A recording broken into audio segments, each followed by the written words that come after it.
Opinionated Idiot.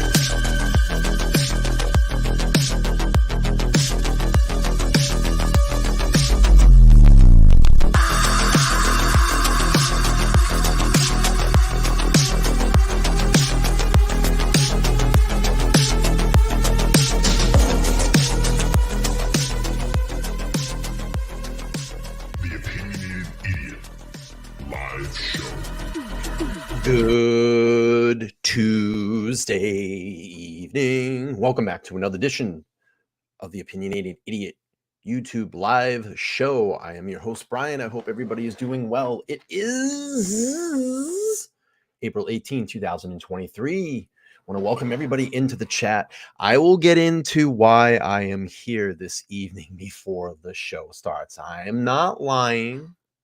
I am here on my regular Tuesday, but I will let you know what happened. I'm going to say I'm probably a little bit aggravated. I'm a little bit aggravated, as you can tell by my body language. But I will make sure that I will not go down that road again. That's it. Fool me once, fool me twice, but you will not fool me a third. I'm too good for that. All right, so let's go to the chat. Let's pull the chat. I'm sure everybody will fill in here tonight. Have an action, well, I wouldn't say action-packed show. I don't know. I think that's just like terminology. That's just streaming terminology. But tonight's show, we are going to get into part 3 of the Looking Back Idaho 4 Bryan Kohberger series that we have been doing here. And tonight we're going to look and just kind of hyper-focus, I think, on the Gonsalves family, because as we know, as the case has gone on before the gag order was in place, and, since Bryan Kohberger was picked up as the alleged suspect in these homicides, the Gonsalves family was very outspoken, and Steve Gonsalves himself. So I have a lot of media footage, a lot of interviews with them, and I want to go back. And what I tried to do was kind of timeline and line up all of the footage as things went on through the investigation, so you can actually get a tone for, what that family went through. I think it'll be really good to go back and look at that. And again, maybe there's something in there we hear or see that makes sense now, or something that we missed. But I want to get to the chat really quick and just pull up my chatters. Victorine's in the house. Hello, how are you? Karen T is here as well. Firefly is here. Diana is here. Howdy, back to you. Jacqueline is here. I always have a hard time saying the name Jacqueline. Brenda is here. Haven't seen you in a while. Good to see you here. Save Me From Myself is here. She says, by the way, I love the music so much. It's so calming, and then just the techno music kicks in and it hits hard, and I love it. Dr. Bob is here as well. Pamela is here. She said, what a surprise. I thought you were off tonight. I will get into that. Teresa's here as well. T2014 is here. George is here. Mandy, are we going to stand for the pledge? I am not standing. Tsunami's here. Good to see you. Heather is here as well. Brian on the go says, greetings from California. Good to see you again, Brian. Thanks for hanging out this evening. Laura is here. She says, nice shirt, Brian. Greetings. Yes, if anybody is interested in getting a shirt, you can get that through my spring store. I will drop the link here in a second. Hang on 1 second. I actually got this in the mail today. It's not bad. It's pretty good. I'm hoping to get maybe a graphic artist to do, this was kind of my rendition of it, but I'm hoping, to get a graphic artist to do some shirts for me, down the line. But if you feel that you want one of these shirts, I will drop the link in there to my spring store. You can go over and support me there. Save Me From Myself loves the idea that I'm doing tonight. Mama Styles is in the house. Oh, snap! It's Sharon. She's here as well. Sheldon's here as well. Vet Girl is here. Chosen Rosen. Hey, man, you updated your profile picture. You're looking pretty slick there, man. It's good to see you as well. And I did a little update on mine, too. I think I've got everybody so far. AZ's here. He says, I'm late. Start over. You have to rewind, bud. You have to rewind. Let's see. Sammy says, I might need one to support you, but it's also since I can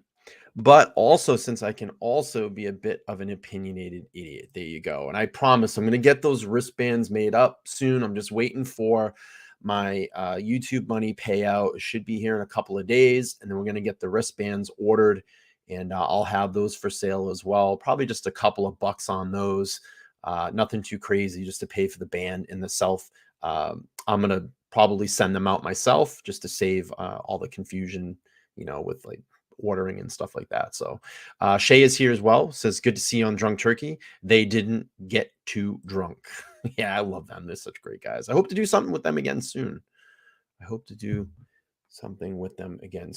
right, so let me get into a little bit of a personal thing here first, and we'll get that out of the way. And maybe she's watching this evening. But all right, so this is what happened. I was talking to someone that I met probably for the last 3 weeks ago, 3 weeks or so. And things are going really well. The conversation was great. We were talking pretty much on a nightly basis. And last weekend, just in conversation, she said that, she's like, I'm going out with I don't know, it was like a friend's birthday or some work party thing or something. I made some comment about, have fun on your date. And you guys know me, I like to joke around. And that was kind of like through text. It was a joke. And she went out, and I got like a couple of texts from her that night. And then I didn't hear anything, like Friday, Saturday, Sunday. I'm like, okay. So I jokingly sent like a ghost emoji, that kind of Snapchat ghost thing. And I was referring to when we had first started talking, she said, oh, I hate it. I meet all these guys, and then we get to like a point of where we go out, and then they ghost me and they don't show up, and blah, blah, blah, blah, blah, blah, blah, blah, blah. I said, okay. And then she apologized, to, hey, I'm sorry. It was the comment that you made. And it was kind of like, I went out with a lot of, what is it? Obsessive guys and this and that. I'm like, look, I'm joking around. I love to joke around. I love to laugh. It's just the type of person I am. And I get it. You don't know me yet. You don't know my personality, blah, blah, blah. So we seem to like kind of patch that up, and we're rolling along, and we're talking, we're having good chats again. And we had planned to meet today, and she worked from home. So that was easy enough. And I only had to drive about an hour to get to the restaurant that we were going to meet up at. So, earlier, the day's kind of progressing, and I had all my little errands that I did because I had today off from work, and I did all my little errands, and I kind of canceled a few things to kind of make this happen. One, my show that is very important to me. So I canceled my show tonight, and day started progressing. And she's like, I'm just super busy. I'm sorry I haven't been like texting. I'm like, it's fine. We're gonna meet up later on anyway. And we had planned to meet for 5:30, and she texted me. I think it was like around 2. I don't know, I'm not gonna check my text messages, but around 2, and she said, hey, I'm super busy. I'll be out at like 4. I said, you still good for 5:30? Oh yeah, everything's good. Da da da da da. I ain't gonna look at it now. I just want to get all this out of the way, man. Let's see. At 3:29, I got I logged out of work at 2:30. I started getting the chills and feeling dizzy again, like yesterday. All right. First of all, you didn't even tell me that you were feeling like that yesterday.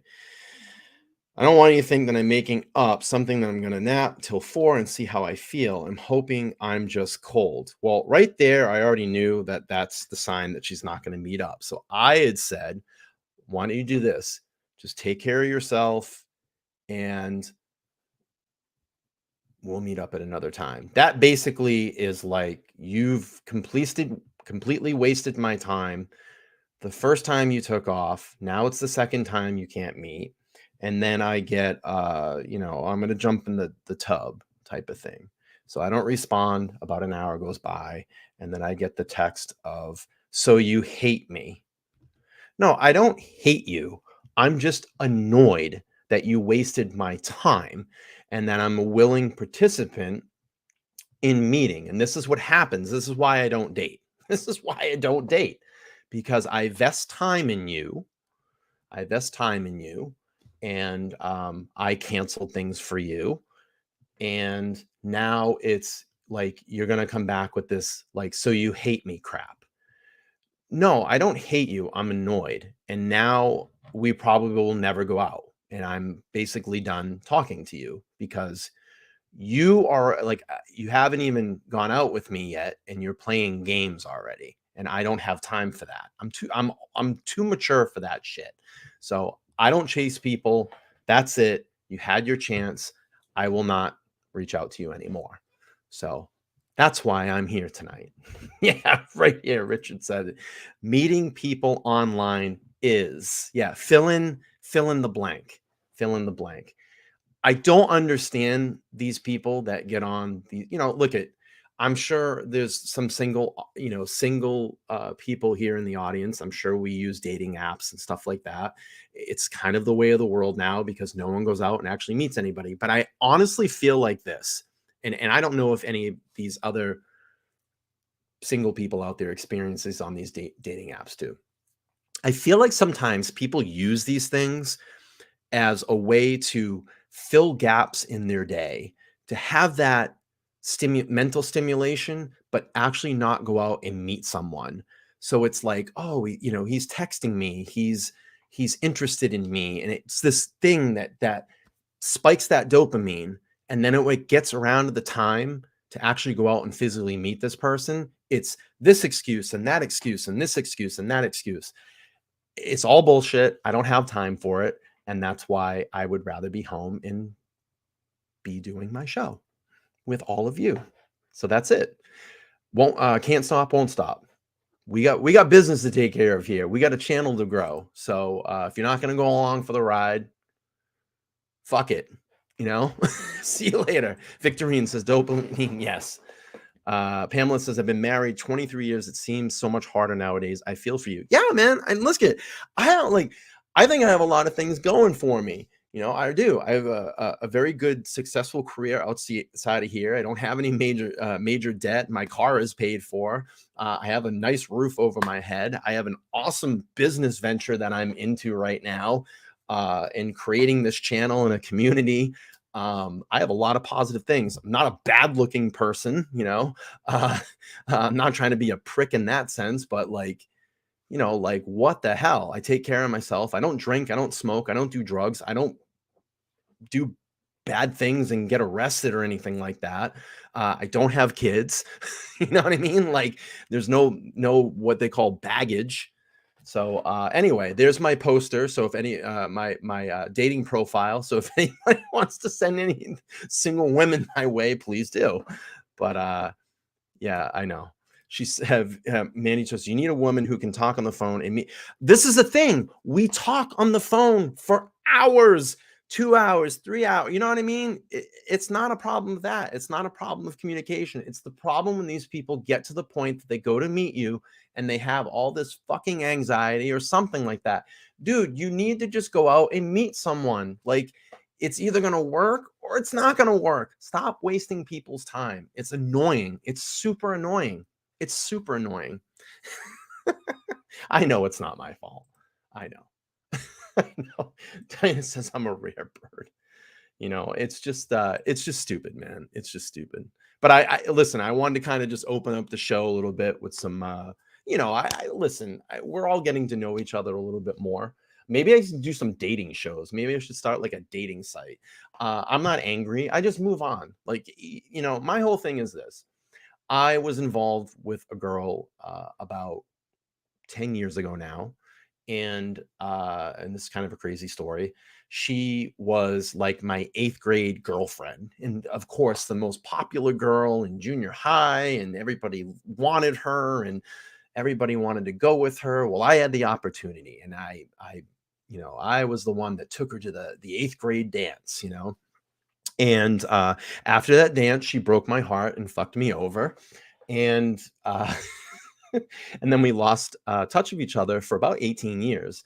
And then through kind of the power of Facebook, we reunited and we took very slow steps. And I said, this has got to be the one. There's a reason. I believe strongly in fate. Everything in life happens for a reason. And so anyway, we got back together, and it was always a game with her. She would leave and come back and leave and come back and leave and come back and leave and come back. And I finally just got to a point, I was 35 years old. And I finally looked at her and said, look, I love you. I care about you. I would do anything for you. If there was a speeding car that was driving down the street right now and I had the opportunity to push myself in front of that car and save your life, I would do it. And I'm not going to fight. I don't fight. I'm just tired of all that. So you need to make a decision. It's either me or it's not me. And she told me to get the fuck out of her house. And I was like, okay. So that's what it is. You either, I told her, you either do or you don't. That's how I am. And that's kind of where I'm at in my life. You either do or you don't. I will give you and provide and give you all those things, time, love, all those things in a relationship, but you have to be sure, because I'm sure at this point in my life, I want to grow with someone and I want to have memories with someone and maybe possibly start a family. So anyway, enough about my personal shit. I'm sorry that everybody had to sit through that. Exactly, Mandy. I love it. Mandy says it. Yeah, exactly. All right, let's get down to brass tacks, why we're all here this evening. So this show is going to be about the Gonsalves family, especially Steve Gonsalves, because he was very very outspoken and putting himself out there in the media as the events in Moscow unfolded. And yeah, Shay says it's good to talk. Yeah, it's just, listen, at this point, it's just silly. It just gets really silly. So so let's do this. I'm gonna pull up the first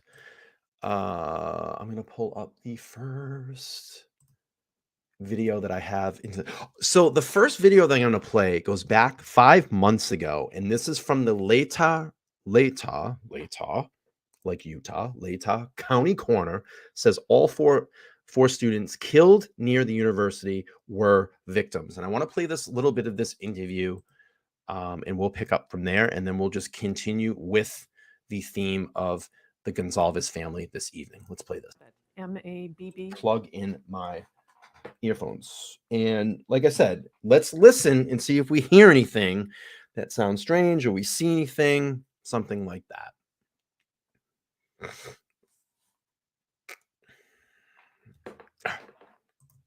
UTT. And I'm going to ask you, how long have you been doing this for? I've been doing it for 16 years. I just got reelected for another 4.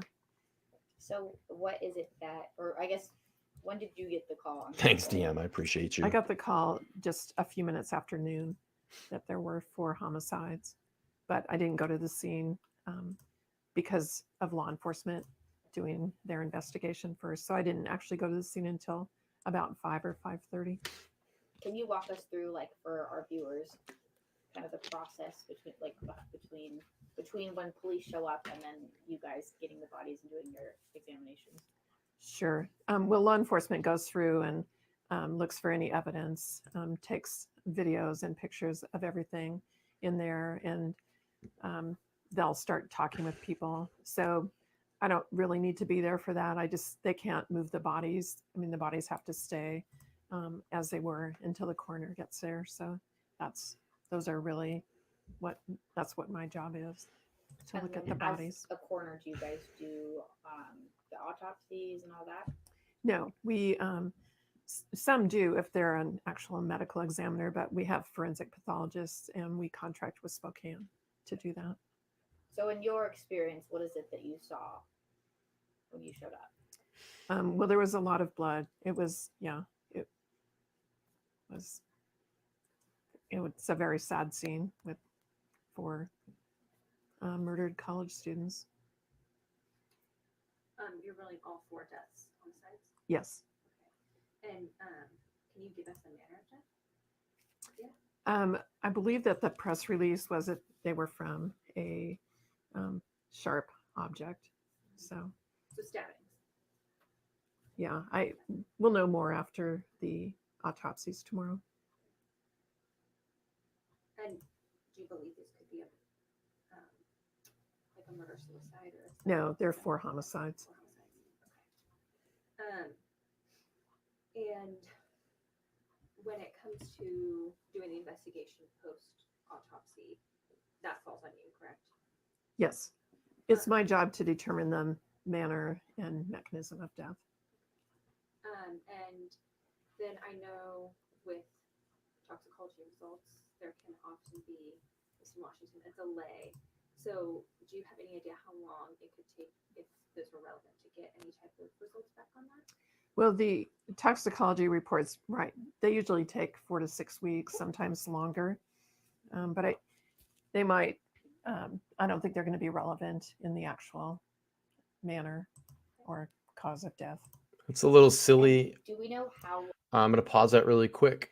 She says that toxicology wouldn't be, relevant to cause of death. Yeah, I understand that, but I at least would like to see what everybody had in their system. I think that's important as well, too. Long between the time of death and when police found them?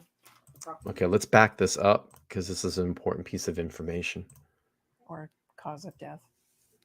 And do we know how long between the time of death and when police found them, approximately? No, I don't know for sure. Do we have any, could it have been hours? Could it have been a day? Was it maybe close? Is there any sort of time frame there? Not that I'm aware of. First of all, I think the weird thing about this, and this is kind of interesting that Victorine says, it seems so casual as something weird that I just can't still figure out. First of all, why the fuck are you even doing this interview? And I've never even seen anything like this. This is just weird.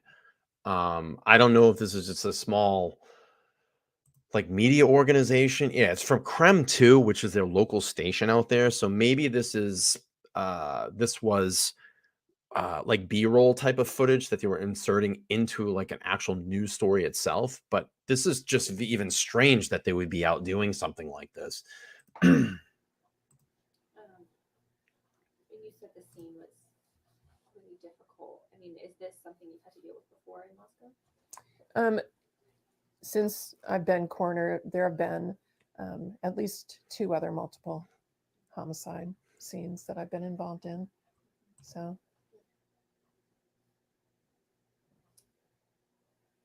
Would you say this is probably the most gruesome? Oh, it's hard to just single it out. It's the only one I've been to where there have been 4 people at one scene. There have been the other ones have had multiple scenes. And was anybody else injured, any non-deceased people? Not that I'm aware of, but I wouldn't necessarily be notified either. Okay. I didn't know if that was because the injuries could be similar. Oh, right. Okay. Were the deceased all in close proximity to each other, or were they in different rooms? I don't know that I can discuss that. That was my next question too. So I think, yeah. Will we be able to get a copy of your report once it's included? I'm sure it'll be. Oh, sure. Yeah. Yes. Okay, just call. Yes. Thank you. Do you know what the time frame for that would be? It just depends on how relevant the toxicology Oh. report is. but Okay. So- Okay. So it would like. Yeah, this is like B-roll It could be. footage. Yeah. Thank you. You're welcome. Yeah, Thank you. We appreciate it. sure. Yeah, that's just like B-roll. They were just doing some B-roll there. All right, so let's pull up the first. The next interview I have is kind of would be really. It seems like one of the first, or maybe the first interview the Gonsalves family did. Let's pull this up. It's one of the first, if not, it's one of the first. Let me see. I just have to get the title of it. Father and siblings. Okay, let's see. So I can pull this up. Okay, let's play through this one here. Me, it's not real yet. Let's go back. Me, it's not real yet. I'm a bit in denial. I'm hoping for justice. That's why I'm trying to switch myself into that mode to try to find some justice. That's where I'm at. I get it. Steve, Olivia? Yeah, I just know my sister, she was a hard worker, and just sitting in my bed and crying myself to sleep isn't gonna do her any justice. And that's not what she'd want me to do. She'd want me to stay active and doing what I can to spread her message and hope that we can find this suspect or suspects. And that's how I feel. I get it. I get it. She's got a great smile. We keep showing that picture. I know your family's been frustrated with the investigation so far, understandably so. Here we are a week and a half out and really not much information about this. Does not appear to be a suspect. Tell me, Olivia, what specifically you've been frustrated with, because you did your own work here. For instance, you found video of the food truck, for example, where two of the victims were seen the same night as this killing. Yeah, I would say, I think that obviously this is extremely personal for us, and we treated it that way from the very get-go. I know how valuable those first 48, 72 hours are. And I can only hope that the police also know how valuable that is, and that they have a lot of information there that just isn't public right now. I will say the one lingering frustration I have is the timeline.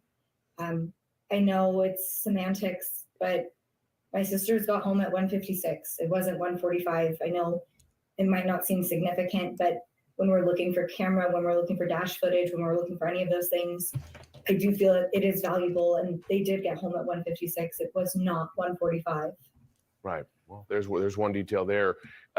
Kaylee's mother has said she believes that the suspect, the killer, is someone Kaylee knew very well, and that the killer might even be at the vigil. Remarkable. I wonder, Steve, do you share that view? It's speculation. So Kaylee's sister is saying that they returned home at 1:56, and what I want to do is I'm going to pull up.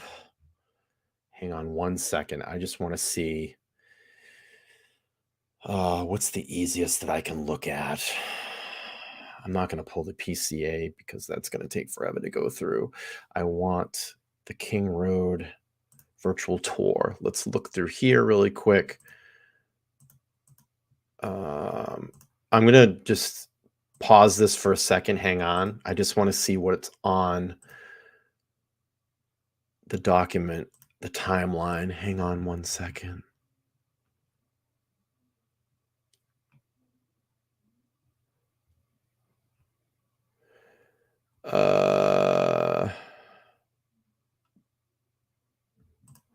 Okay, so it's saying here on the King Road by Sleuthy, Goosey, she's updated the spreadsheet to say that at 1:56 a.m., a private party, Eric Growler, reported that he dropped off Kaylee Gonsalves and Madison Mogan at their King Road residence. So she verifies it there.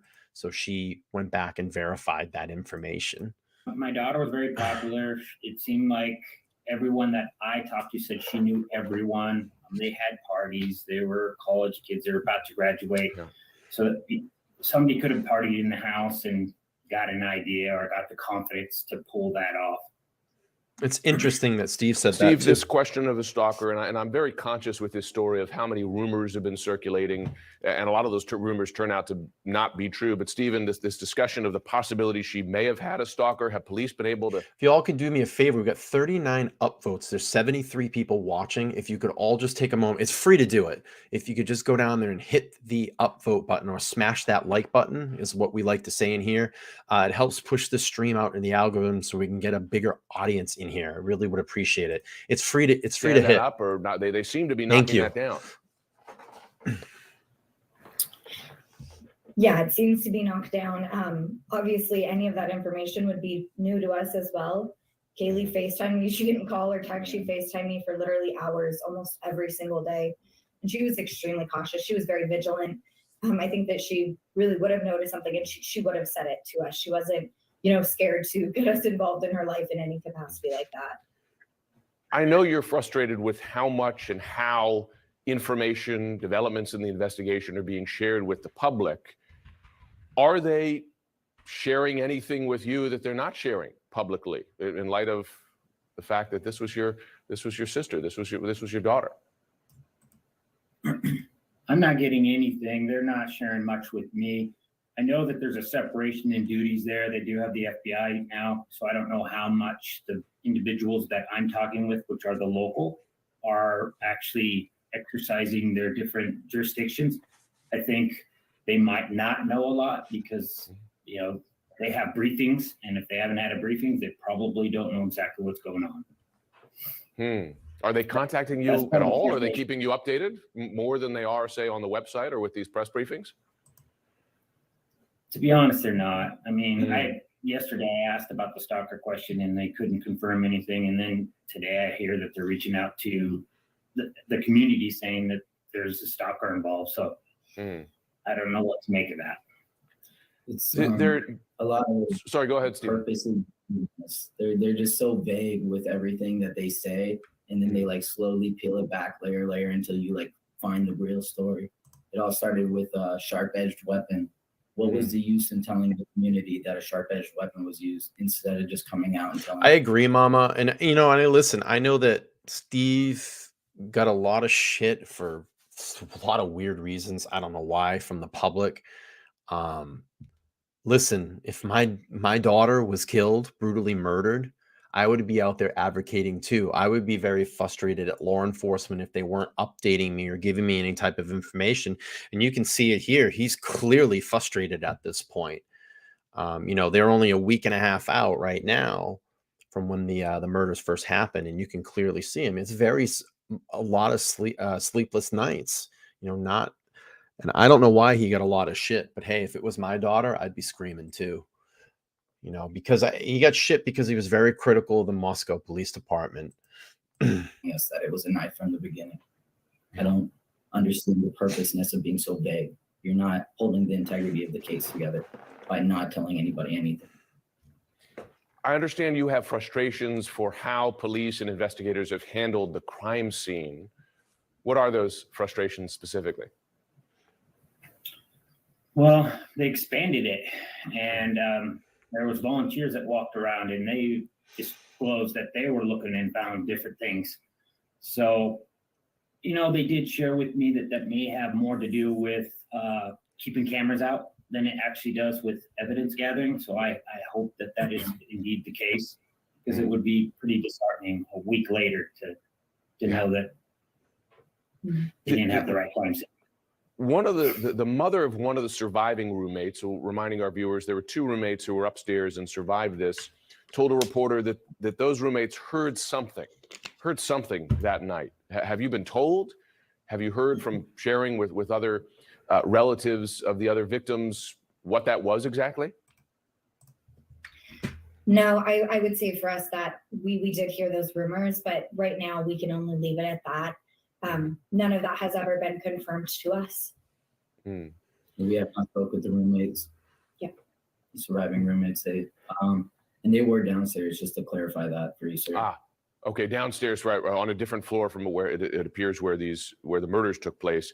One consistent thing, and granted, there's been some, changes as you know. I got to give them a lot of guts too. Their sister, their daughter was brutally murdered a week and a half ago, and they're out here doing, media reports, and they look like they haven't slept. I mean, look at Steve and Steve Jr. and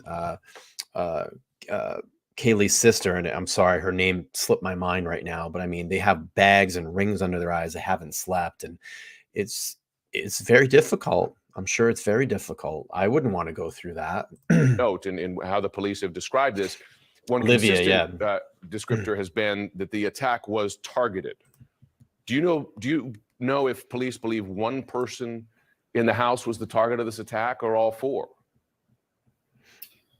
I've been told it's one, but then again, there's the vagueness. Like, it's like purposely vague, I'm hoping, but it confuses everyone. Yeah.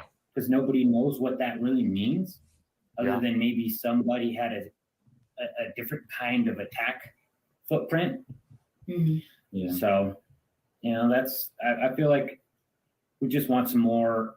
We all want to play a part in helping, and we can't play a part if we don't have any real substantial information to work from.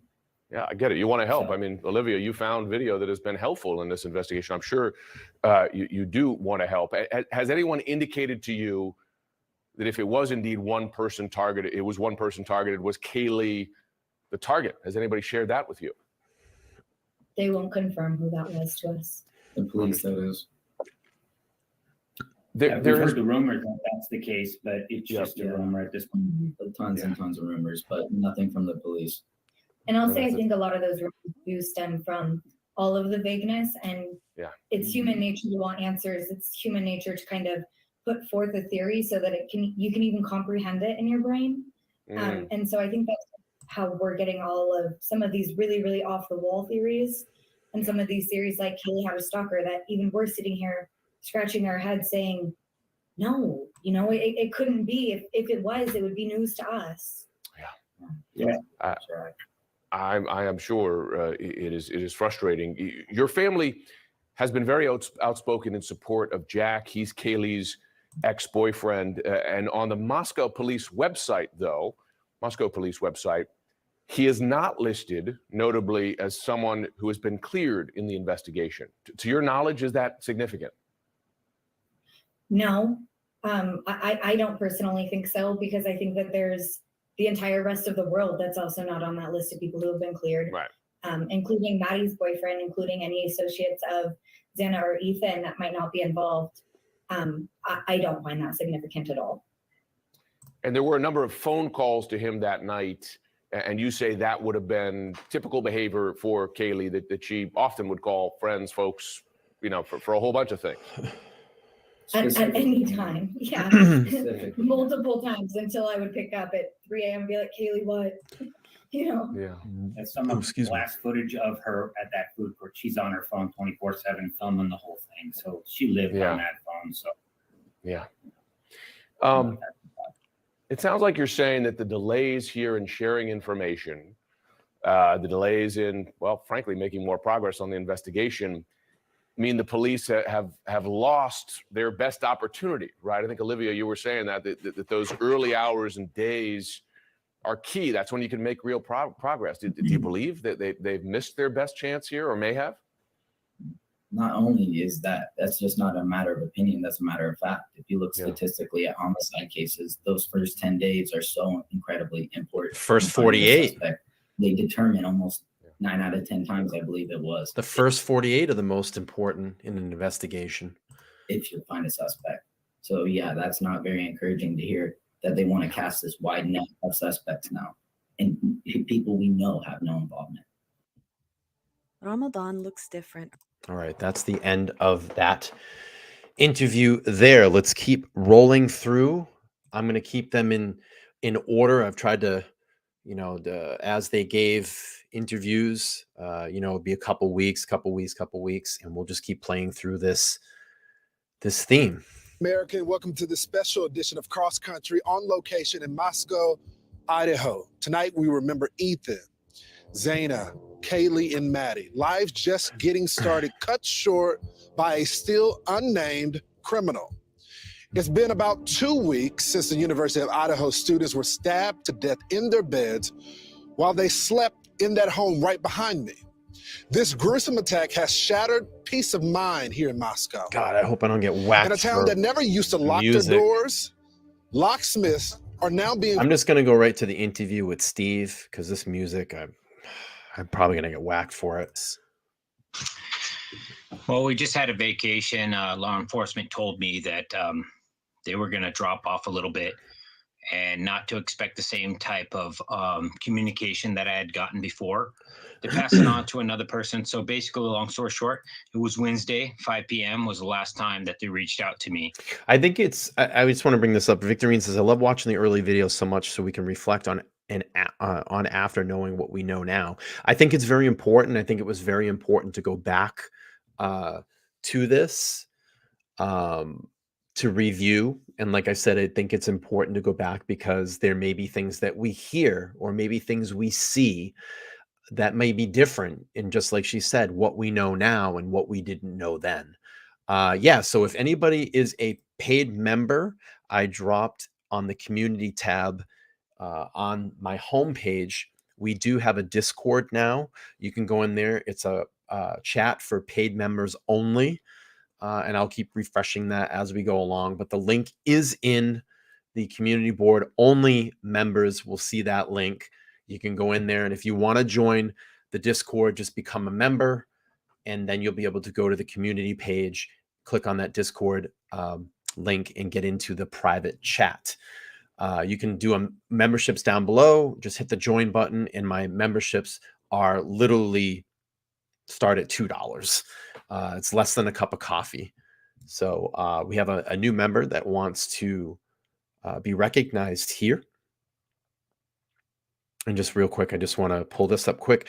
Diana says, yes, Brian, thank you for these rewind shows. I think it's important. I think it's important to go back. But Pamela Hamilton has become a YouTube new member. Pamela, like I said, just go over the community tab on my homepage and you will see the Discord link posted there because I put that post up for members only. Members only will be allowed in, and I will make sure that I keep up on it if members fall off, because it's only fair that paid members are only entered into that chat.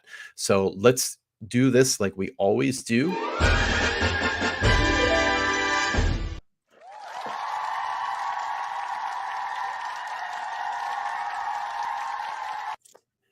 I got you, homie. Thank you so much for your membership. I do appreciate that. Let's keep playing on. So, yeah, that's rough. Sir, what are they telling you? They're kind of just telling me that they can't tell me much, which is frustrating to me because I've been very trustworthy. I do know things. So AZ is quoting, if anybody doesn't know what this is, thank you so much for the $2 super chat. Let's do all the tones first, and then I will explain it. And thank you so much. Oh. Bing, bing, bong, bong, bing, bing, bing. So AZ is saying $2. I want my $2. Yes, the $2 is referring to the movie Better Off Dead with John Cusack. Amazing 80s movie. And he has a badass, I think it's a 68 or a 67 Camaro in that movie that he fixes up and kicks some major ass in the end of the movie. So it's definitely a great movie. You're going to want to check that one out. But let's keep playing through. I haven't shared things. We're the same family that found the original timeline. We're the same family that broke into the phones. We tried everything in our ability to try to get into this system because a court order is not the fastest thing. So we broke in and we did what we did. We know that we have some family passwords that we all share. So we broke in and we helped them. So it's hard for me to give up. Say anything's good too. My protective ability to other men. Sir, they have shared with us that it was a targeted attack. Can you give us any information about that? Have they told you who the target was, or given you more insight than they have the public? I don't want to talk bad about them because these are some hardworking individuals, and I'm doomed without them. We're all doomed without them. This defund police is just a terrible idea. The fact that we're finding out that there's more than just my daughter and these children that have suffered, it's terrible to think that we can defund these guys. It's an absolute atrocity. That's not something that is Christmas. Can you say that? Can you say Christmas? Sorry, I had to do a Better Off Dead moment. It's political. It's not political. This is just facts, guys. We can't allow these people to just run free. So beyond that, they haven't shared a lot. We have some private detectives that have reached out to us and given us information. We take that with a grain of salt and we try to be careful. Just today, I reached out to the officers and said, hey, this guy's treated me with respect on the show. I'd like to share some things with him that I found out on my own, and they asked me to not do that. So we're holding our tongue. We're waiting patiently, but we're definitely concerned. The fucking car wasn't even registered yet. Oh my God. Whew. Yeah. So, sir, I had the opportunity to speak with those same law enforcement officials today and was able to get some information out from them as well. We want to do everything that we can do to get you answers and to solicit more information for the timeline. But there's gaps in that timeline. Is there anything that you can share with us that may put people in that direction where they would feel willing to share about that timeline? All right, let's look at this really quick. 10 p.m. to 1:30 a.m. And this is according to this time. So this is, months ago. 10 p.m. to 1:30 a.m. Kaylee and Maddie are at the Corner Club. At 1:40 a.m., Kaylee and Maddie at Grub Truck, and then 1:45, Kaylee and Maddie at Residence, which is wrong because it actually was 1:56. Gee, what was that screen? I've heard a little bit of feedback on this that people are nervous about the timeline. I'm going to tell you guys that there's so much attention on this. If you can share your information, if you can post it, I mean, it's the internet. You can do these things anonymously. Go forward. You don't have, and for those people who are. Look at the stools. It's just weird. It's just like it's like and this is only a couple of weeks out, but it's just like a time capsule. It's so interesting. It just, life stops. I mean, look, there's garbage in the garbage can. There's garbage on the side of the garbage can. It just, life just completely stopped there. You have this right here. It looks like maybe a cigarette pot where people put out their cigarettes. We're afraid, like maybe I was intoxicated or I'm underage. That's not what they care about, guys. The couch that's outside here. They're not looking at that. That is not going to happen.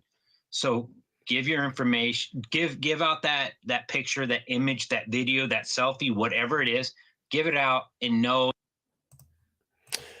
So Chosen Rosen says, do you think BK knew he was going to move to Pullman in 2021 and started to DLD Instagram and search the town hashtags Tinder?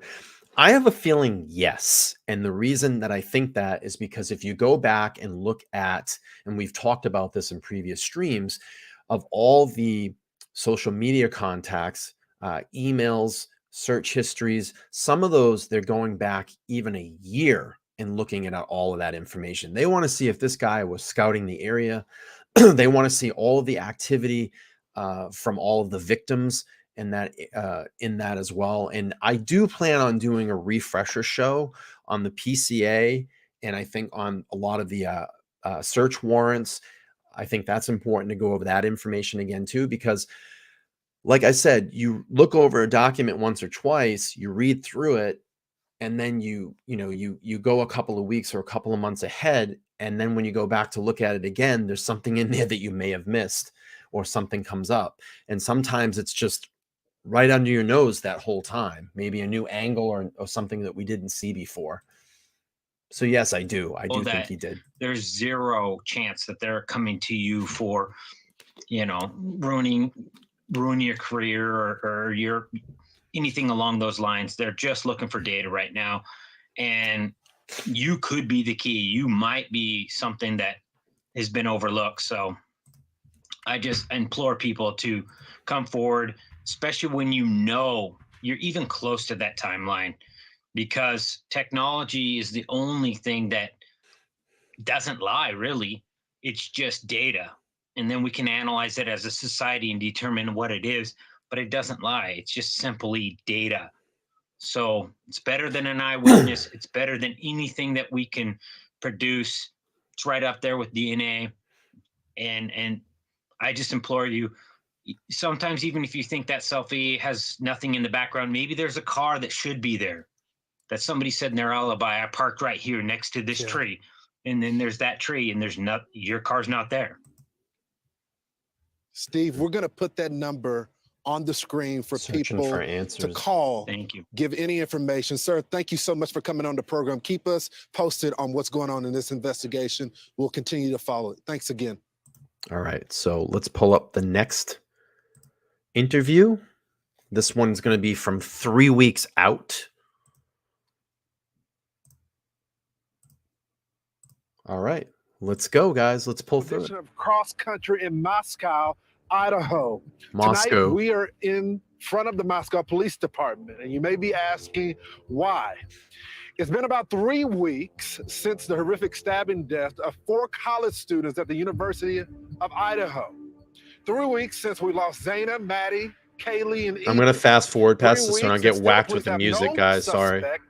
Now on set, the parents of Kaylee Gonsalves, Christy and Steve Gonsalves. Thank y'all so much for being with me. You guys have been so transparent and strong for the public.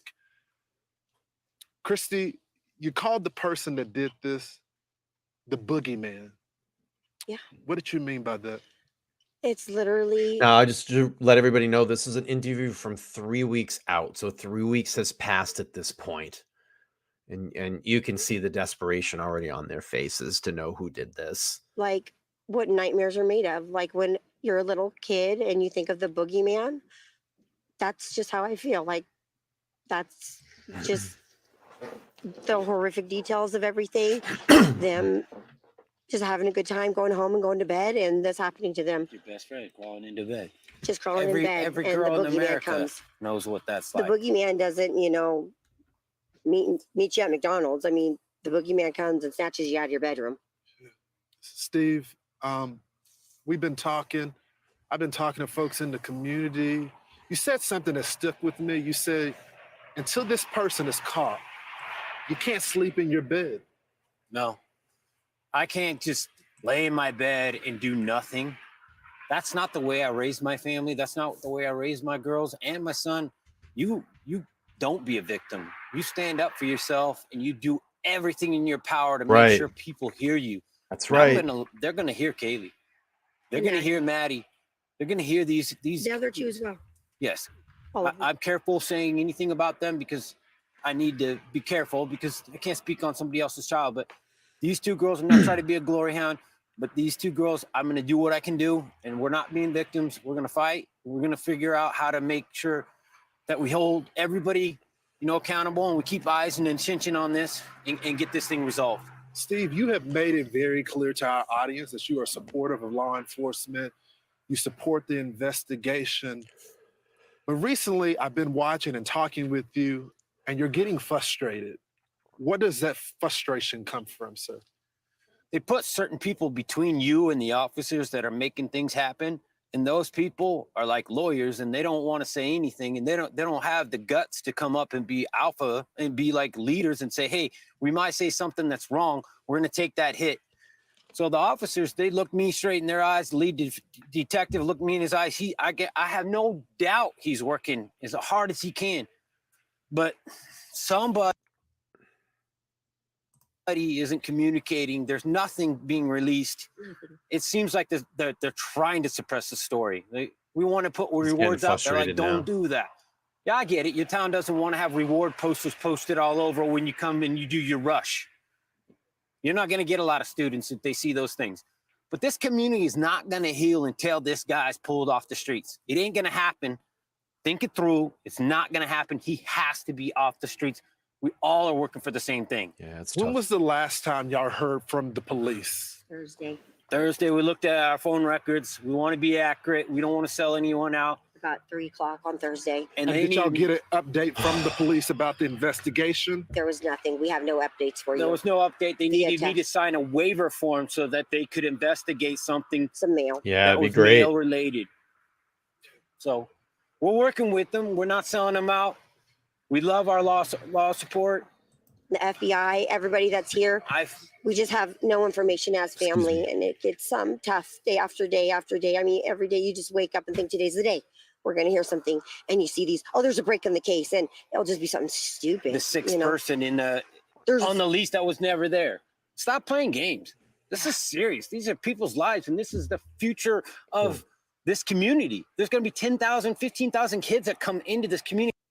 All right, let's recognize this super chat from Tsunami for a YouTube premium without the commercials.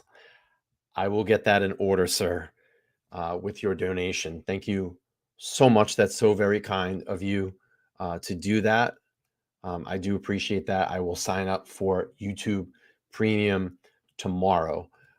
Let's give this person a round of applause like we always do. Great cash, homie. I think we need to loop this one for a little bit. Let's let the cheer go a little bit longer here.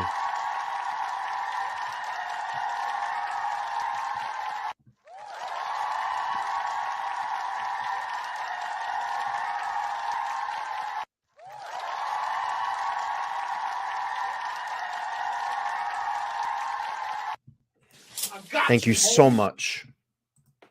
Thank you so much. That's very, very kind of you. Let's keep playing through here. Next year, or they don't. Thank you. So be serious. I had the opportunity to speak to some of my sources, and I've been told that there were differences in the way that the victims were killed. Some were more severe than the other.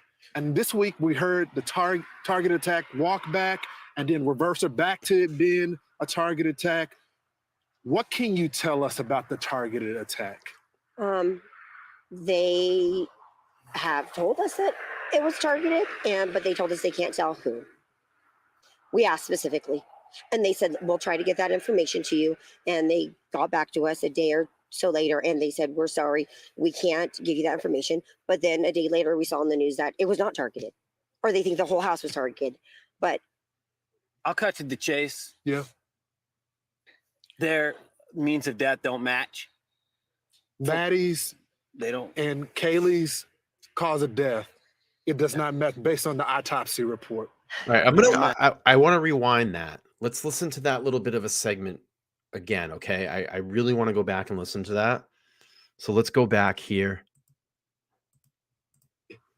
That the victims were. All right, I've been told that there were differences in the way. Let's really listen. That the victims were killed. Some were more severe than the other.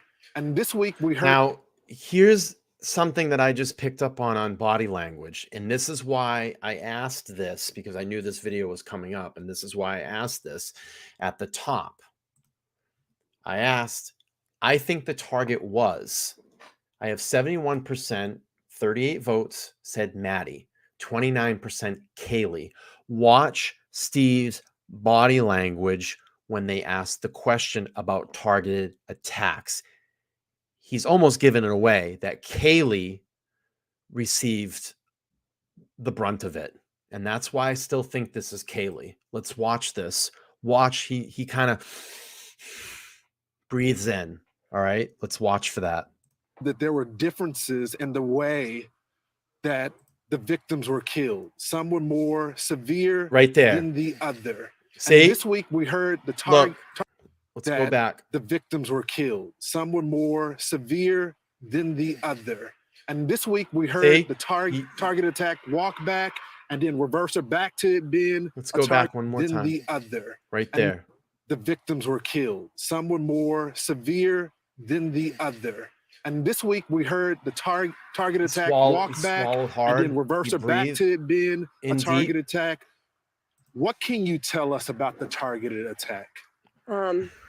They have told us that it was He's still targeted, breathing but hard. they told us they can't tell who. He's almost on We the asked verge of specifically, crying. and they said we'll try to get that information to you. And they got back to us a day or so later, and they said we're sorry, we can't give you that information. But then a day later, we saw in the news that it was not targeted, or they think the whole house was targeted. But I'll cut to the chase. Yeah. Their means of death don't match. Maddie's They don't. and Kaylee's cause of death, it does not match based on the autopsy report. They don't match. Would indicate that one of them. He doesn't have to may go been up the target. steps. Let's stop playing games, guys. I need somebody to step up and be an alpha, be somebody to be a leader. Don't make me do it. I don't want to do it. He doesn't have to go up the steps. Their points of damage don't match. I'm just gonna say it. It wasn't leaked to me. I earned that. I paid for that funeral. I paid for that. It's my right. You ain't taking that from me. Calm down. If you don't want to say nothing, that's your bet. But don't say I'm leaking anything. I paid that bill. Sent my daughter to college to get an education. She came back in the box, and I can speak on that.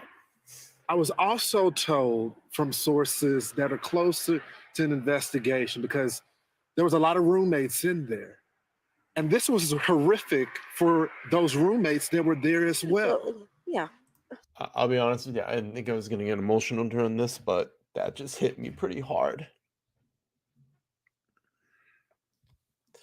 That one just hit me pretty hard. Oh. Whew. I didn't think it was going to happen. Whew. That was tough to watch. Oh. Absolutely. The preservation of this crime scene. Witnesses tell me that it may have well been preserved because the phone was passed around between one of the fraternity members and the girls. One of them unfortunately witnessed the death, the body there. Can you confirm that? We cannot actually. We know nothing about that whole phone call. We've asked, and it's, I mean, I know that a lot of people want to know, but that's just not our agenda. We just are like, somebody called 911, somebody was reported unconscious. We don't really know. I mean, we've heard so many different things and nothing has been clarified or been told to us at all. And I mean, I don't know if I personally have asked anything about that. I don't know if you have asked that, but we know that this is getting 3 weeks in and it's starting to get, we don't want it to go cold. We're reaching out. I've reached out to friends down in California today that have connections that we're hoping to raise some money to get a reward, to get a private investigator. Third party. Why go the private route? Do y'all worry that at the end of this week that this case may be 100%. cold? We're scared. When you tell me you don't want a photo up there with the reward offering information, that kind of sounds like you're trying to like suppress the story. I mean, why do you not need help? Whew. But hey, I could be wrong. And you officers, I apologize if I'm wrong. Yeah. I want to, absolutely. please forgive me. Please forgive me. But if you don't have the information, people do know. If they don't, then you know, the community, this is a community that is IT based. These guys live a digital footprint like we've never. All of us older people, we don't know how much that digital footprint could be helpful. So that's what we asked for. I hope like a DNA, family lineage, if they could come out here and just start taking, this town is not that big. We could figure out this, and it might not be him. It might be a family member. We have family all going to the school together. You know, there's cousins, there's aunts, there's uncles. We could Yeah. find this guy Those, just with volunteers. lineage companies yeah. Put Idaho on the map. Christy, Steve. Oh man, that was a We're tough gonna one to stay on this watch. case. Thank you. We're not Thank you. going anywhere. Thank you. You guys have been candid with us. We'll keep asking questions. Any resource that we have available, our audience is praying for you guys. Thank you. Thank y'all. It was big for you guys to come back to Moscow Yeah. tonight. I know it took a lot of courage It to took do a it, and I'm hoping we can get some answers for you. Thanks so much for joining you. me tonight. All right. Wow, that one was. I'll be honest, I teared up in that one. I'm an easy crier anyway, but that one hit me. That one hit me. All right. Did it hit anybody else? If it did, throw one in the chat. Throw one in the chat if that hit you too. That one was deep. That one was tough. That was a father advocating for his daughter. And that was just raw emotion right there. And those raw emotions sometimes get to me. But if it got to you, throw one in the chat, crew. Throw a one in the chat. Let's see those ones. Let's see those ones. Come on. I know there's a few guys out there where it probably hit you as well. Dr. Bob, there you are, brother. Yeah, that one was tough. And I haven't even seen that whole interview. That was really the first time I watched it. And that was really my raw reaction out of that one. So I'm not going to stop. We're going to keep going. We're going to keep going. Don't worry. Yeah, that's tough. And that's the thing. We're all connected to this. We all feel like these victims are our family because we've vested so much time in this. I mean, there's days that I drive to work or drive home from work, and I just think, like, I wonder what it was like inside that house during the happy times. I wonder what the parties were like. I never experienced college, so I think I live kind of vicariously, through this situation. What was it like to go to college? What was it like being there? What were the conversations they had? What were their lives like? And I think that we all kind of feel like that at this point, to kind of deal with that tremendous loss. It sucks. I mean, my story. I don't have to tell you my story. All right, let's keep playing through. Are you guys feeling this is informative? Are you feeling this is informative? If you are, give me a 2 in the chat. Give me a 2 in the chat.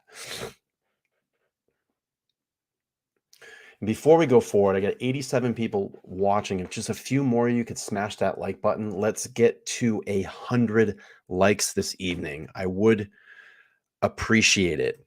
All right, let's keep playing through here.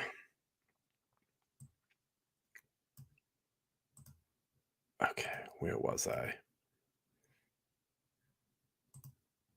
Father, hang on, my videos are a little out of order. Thanks for those 2s. I appreciate all of you. Let's see. Family says suspect in Idaho. Okay, let me see. Sorry, my videos are a little bit out of order. I'm trying to pull up the tab. Okay, here we go. Let's keep playing through here. Tomorrow will officially mark 3 weeks since So we're 3 weeks out right now. University of Idaho students were nothing short of slaughtered in their apartment building. Tonight, detectives are telling News Nation they are combing through 113 pieces of physical evidence, 4,000 crimes. Well, that's interesting. So the first time this was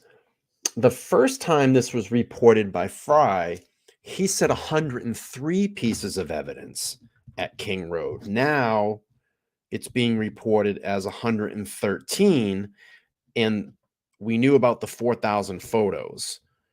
So that's very interesting too. We're all chomping at the bit to see that. What is that? What did they collect there? And that's the thing that everybody has to keep in mind about this. All the people that say, oh, there's no evidence against him. There's no evidence in this case. There's no this. Listen, let's just say between 103 and 113 pieces of evidence that's been collected at King Road residence, there's 4,000 photos that have been submitted as evidence as well. There's been digital scans of the complete area of inside and outside the house. So we don't even know what that evidence is yet. Then you have the search warrants. You have all the search warrants that we've seen of all the social media contacts. We've seen all the search warrants of all the bank accounts. We've seen all the search warrants for the cell phone data. We've seen the search warrant for the Bryan Kohberger's vehicle. We've seen the search warrants for all of the evidence that was collected at his parents' house. How do you say that there's no evidence in this case? There is mountains of evidence in this case. Will it lead to a conviction of Bryan Kohberger? I don't know, but we need to get there, and we need to see, and we need to solve this thing, because one, if he is the person that did this, he needs to pay for his crime. Two, if he's not the person that did this, that man needs to walk free, and they still have a lot of investigating to do. So I just don't understand when everybody says, oh, there's no evidence in this case. There's tons of evidence in this case that we haven't even seen yet. They haven't even processed. We don't even know what's been processed in the vehicle. I'm going to tell you right now, if there's one spot of blood, of DNA in his apartment, in his parents' house, in that vehicle, game over. See you later. Goodbye. Photographs. There are even three-dimensional scans of that home. But the killer is still on the loose, and no indication from investigators on who could have committed this gruesome crime. News Nation senior national correspondent Brian Entin live for us on the ground in Moscow, Idaho tonight. Brian, we are hearing from the victims' family members. We are, Natasha, and it is just heartbreaking. It's hard to believe that now it has basically been 3 weeks, I'm sorry, since these terrible murders. You can see the house behind me. It is still a crime scene. Moscow police have now hired private security to come out here and guard the house. The crime scene tape's still up here, right? I mean, you have to think, and this is a good point by Cindy. She says, I think the whole social media and computer data will show more answers. I actually completely agree with that too. And I think that the cell phone data is going to be very, very relevant in this as well too. Look at the Murdaugh murders. It placed Alec Murdaugh right at the feet of his victims. Look at the Lori Vallow case that's going on right now. It's put her feet right at the victims. So, I mean, we haven't even gotten there yet. Cell phone data can be narrowed down so close now within inches of a specific area and a specific target. Oh, excuse me. All right, let's keep playing. Now, you mentioned the victims' families. It's hard to imagine what they're going through. I spoke with Kaylee Gonsalves' family late last night. Obviously, they are somewhat frustrated that this killer is still on the run. They're also frustrated. All right, let's recognize this new member. Shani has become a new YouTube member of the community. Let's give them the tone.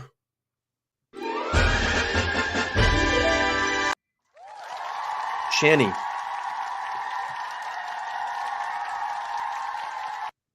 You're a paid member, so if you would like to join the private Discord for paid members only, you can go over to my community page, click on that. You just have to scroll through and find the Discord server. That's our private chat.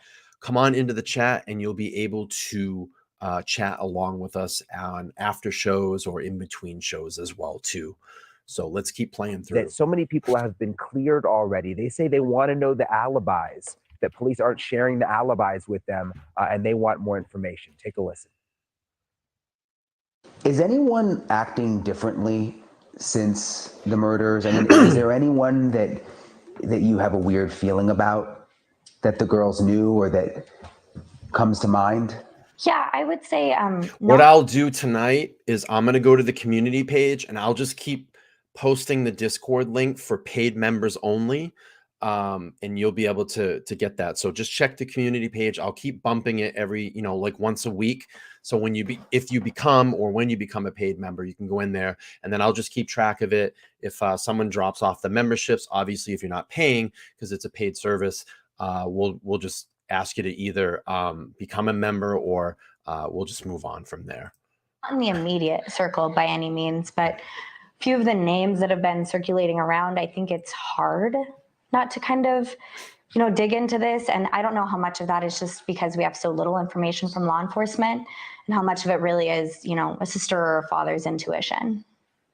Can you elaborate at all? Let's get to 100 likes. We're only 24 away from there. I really would love that so we can get this out to the algorithm. So if you just join into the chat, smash that like button down below. I really would appreciate it. You don't have to give a name, but I mean, is it someone that she knew, or? I have something to say about that. I just feel like there's been a couple individuals that were cleared very fast. That may not, maybe he shouldn't have been. And yeah, She had the strong alibi. just really fast. If you can like, dismiss, an hour later, and we're like, what?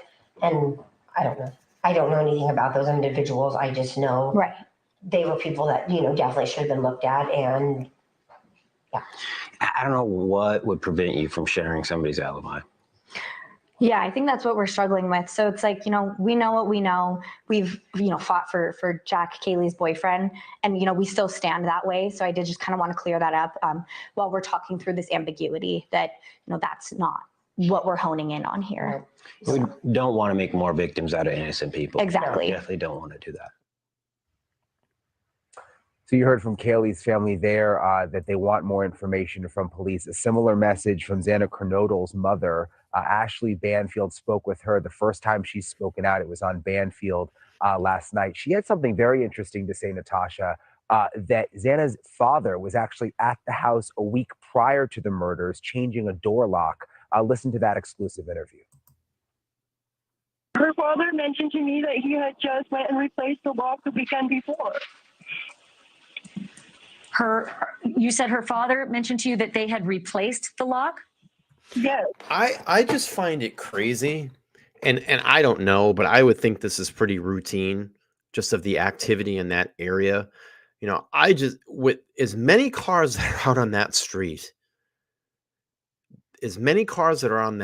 and I'm pretty sure it's probably like that all the time, that no one saw or heard anything that night. I just find that hard to believe. I think there's a lot of witnesses that saw things and heard things that either one haven't come forward or they're just not saying who these people are, because there's a lot of activity on that street. The day that he had, or he had fixed it, And or I would say at all hours of the night. something. But yeah, he said that he had fixed it the week before, just to make sure. The week before. That could really end up being significant because there's been a lot of questions about the door locks, not just on the outside of the house, but we're told each individual bedroom had a door lock. It's unclear how the killer was able to get into the bedrooms. Were the doors left open, or was he somehow able to get into the locked room? All of that now part of the investigation. Natasha? All right, Bryan Enton live for us in Moscow, Idaho. Appreciate it. Thank you. Thank you for watching. All right. So we've gotten to that point, first probably couple of interviews from the Gonsalves family.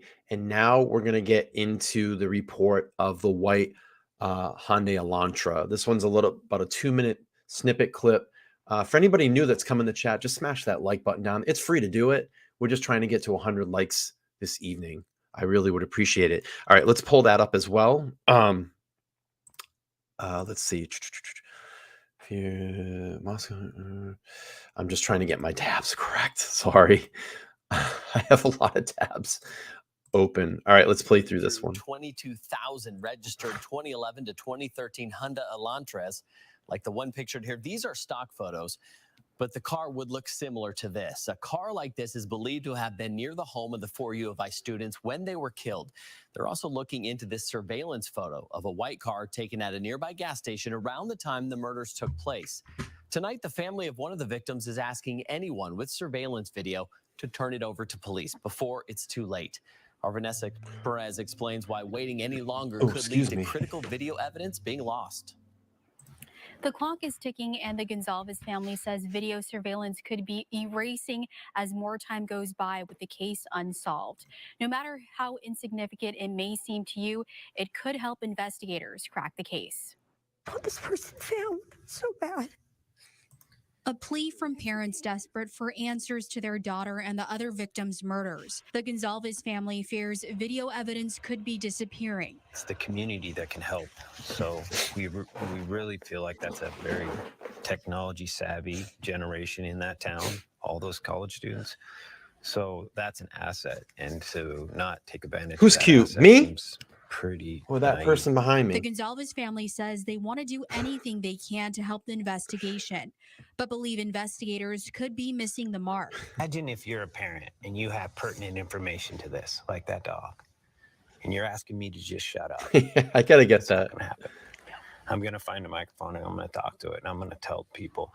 I gotta get that soundbite. Smash, smash, smash.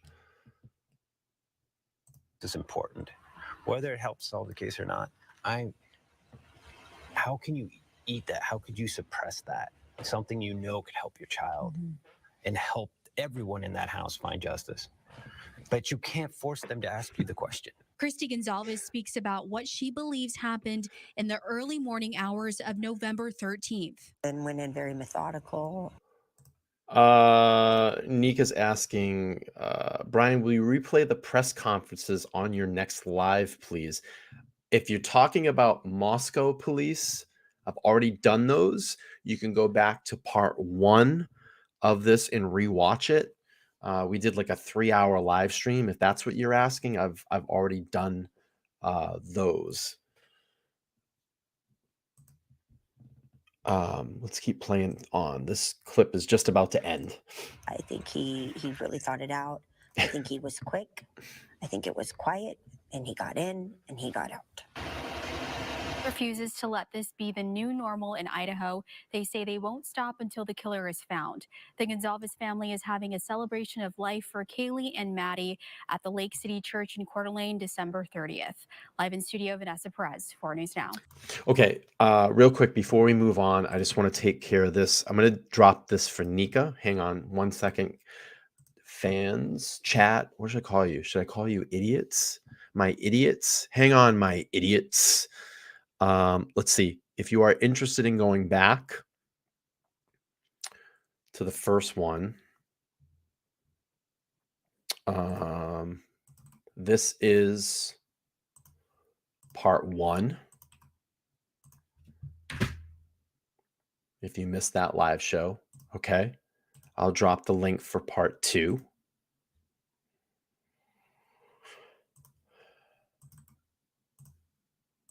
This is part 2. Minions with opinions. That's a good one. I like that. Minions with opinions. That's a good one. That's part 2. And obviously, we're here tonight in part 3. So if you want to go back and watch those, please do. Okay. Let's keep on with our theme.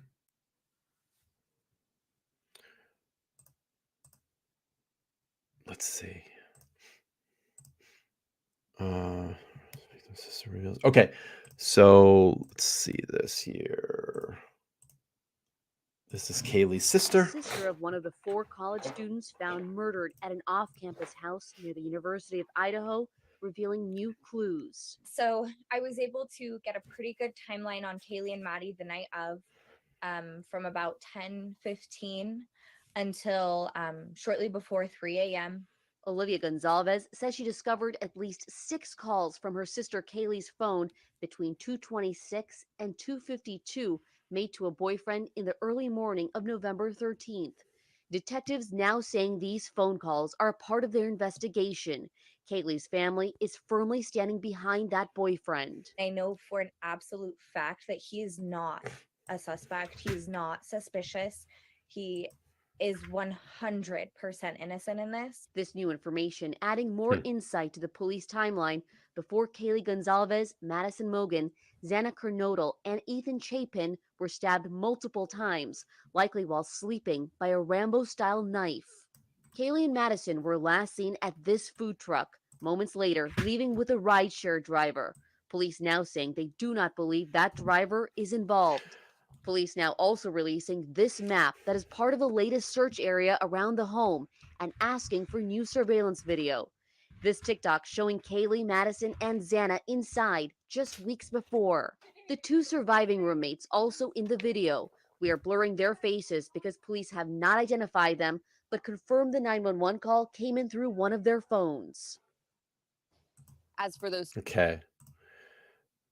Michael Miller says, I have a big question. Go ahead, ask away. We're gonna listen, and this is over anyway. We're gonna go on to the next video, but let's take a pause here for a second and let Michael ask the question. It's free to smash that like button if you can, please. I love this, Manny. Can you please? Yeah, we want to get to 100 likes this evening. Just 100. That's it. It's free to smash that like button.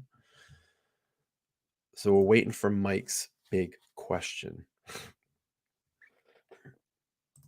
Mandy Joe, I timed someone out on Brian's first live today by accident. I felt like an ass. It's okay. Did someone say something? I on that first live, if you didn't miss that, it's actually a really important live. I urge everybody to go back to that. I did an earlier live stream today. I'll post that up. Let's see. Which one was it? This one here. I'm going to post that in the chat. If you want to go back and watch it after the stream, you can. And that actually was only about a 30-minute stream. Okay. Michael says, hang tight. We'll hang tight, but I'm gonna keep the show going on. When you're ready, buddy, just type that in there and we'll pull it up and we can go through it. So this one here, let's keep playing this one. This is the Gonsalves family asking for clarity to the investigators. Crime scene pictures, still no suspect in the murder of 4 Idaho college students stabbed. He's asking, why did Jack D never call Kaylee back? Probably fell asleep.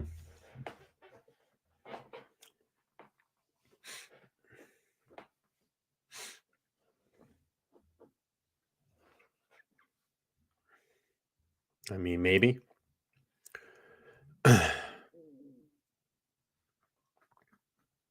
Oh, you're saying why when she called him multiple times? Yeah, I mean, look, let's just say this.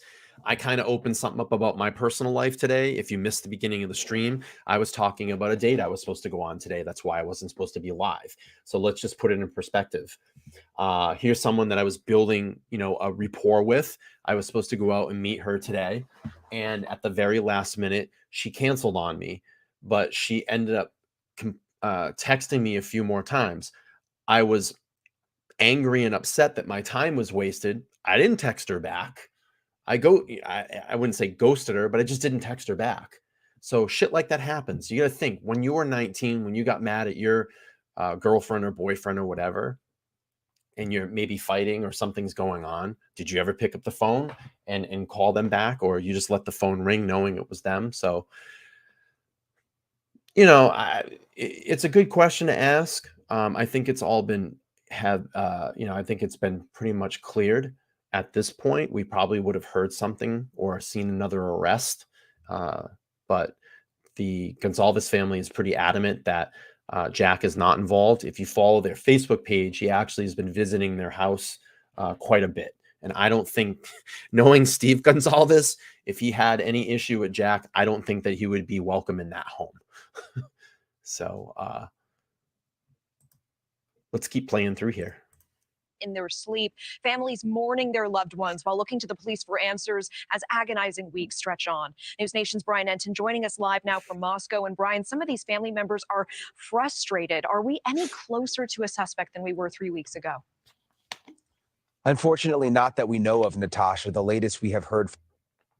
I haven't worn a bra since I got this. Me I've neither. been using the Shaper Cami from Shaper Me too. since I came across one of their From police is that there is still no known suspect and not even any persons of interest. The prosecutor told me this week they don't have any video of a suspect on camera, and they're still soliciting tips from the public now 3 weeks after the murders in the house behind me. You can see this is still a crime scene tape. The police department here has hired private security to keep an eye on the house at all times as the victims' families grow frustrated. I spoke with Kaylee Gonsalves' family, her mom and dad and sister, who say they're just growing impatient and they want more information from the police.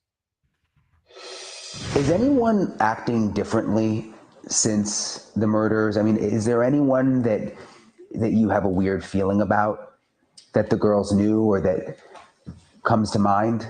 Yeah, I would say not in the immediate circle by any means, but a few of the names that have been circulating around, I think it's hard not to kind of, dig into this. And I don't know how much Well, of I that mean, listen, there are a lot of people that are doing that these days with all the crazy stuff that goes on. is just because we have so little information from law enforcement and how much of it really is, a sister or a father's intuition. Can you elaborate at all? I don't know. You don't have to give a name, but I mean, is it someone that she knew or? I have something to say about that. I just feel like there's been a couple individuals that were cleared very fast. That may not, maybe he shouldn't have been. And yeah, Share the strong alibi. just really fast. If you can dismiss. An hour later, and we're like, what? And I don't know. I don't know anything about those individuals. I just know they were people that, definitely should have been looked at. And yeah. I don't know what would prevent you from sharing somebody's alibi. Yeah, I think that's what we're struggling with. So it's like, we know what we know. We've, fought for Jack, Kaylee's boyfriend, and, we still stand that way. So I did just kind of want to clear that up while we're talking through this ambiguity that, that's not what we're honing in on here. We don't want to make more victims out of innocent people. Exactly. We definitely don't want to do that. So they're pretty adamant that Jack is. And so what the family is talking about is there's been a number of people involved who police have said have been cleared at this point. The family is saying they want to know what the specific alibis are. They want to know the evidence and proof of why police cleared those people. Also, Xana Kernodle, that's another one of the victims. For the first time, her mom spoke out last night to Ashley Banfield. Something very interesting. She revealed that Xana's father was actually at this house within a week of the murders. Listen to what she said. Her father mentioned to me that he had just went and replaced the lock the weekend before. You said her father mentioned to you that they had replaced the lock? Yes, that he had fixed it or something. But yeah, he said that he had fixed it the week before, just to make sure. The week before. It's interesting because the way this house is set up behind me, there's a coded lock on the front door, and then we're told the bedrooms, at least most of them, have individual coded locks into the bedrooms. So the fact that her father changed the lock is interesting. We're trying to figure out how the killer got into these rooms. Were the doors open or were they closed? All of that still under investigation. Natasha? All right, Bryan Enton live for us in Moscow, Idaho. Thank you. Thank you for watching. Okay. All right. We're going to get everybody's favorite News Nation reporter here in a second. How are you all liking the shows so far? If you're enjoying this, drop a 1 down in the chat. If you want me to do something else, drop a 2. But I'm going to tell you, there's probably going to be a lot of 1s. Do you like these going back series? Drop some 1s or 2s. 1s or 2s. 1s or 2s. Let's take a little bit of a break for a second. Let's hang out in the chat for a second. Canadian Cat Lady, so she's loving it. Look at all these 1s. 1s, 1s, 1s, 1s, 1s. 1s, 1s, 1s. 1s. I love it. I love all these 1s. I love all these 1s. 1s. Bing, bing, bong, bong, bing, bing, bing. All right, let's take a breather for a second. Let's lean back. Let's lean back. We got to relax a little bit. Steven. We knew we would get that one in there. Liar. I'm loving all the 1s. 1s. Elbow cough. 1. Hello, Aria. How are you? Brian's loving it. We got a new face in here. 1983 JCE. Appreciate you. Appreciate you. See, I love seeing all the new, the Greek. I love seeing all the new faces. It means the channel's growing. Oh, another new face. H1. Loving it. Loving it, loving it, loving it. Breather before the fake news. You know who I'm getting to. Which one? The creaking chair or the Steven? Which one? This one? Steven. Or this one?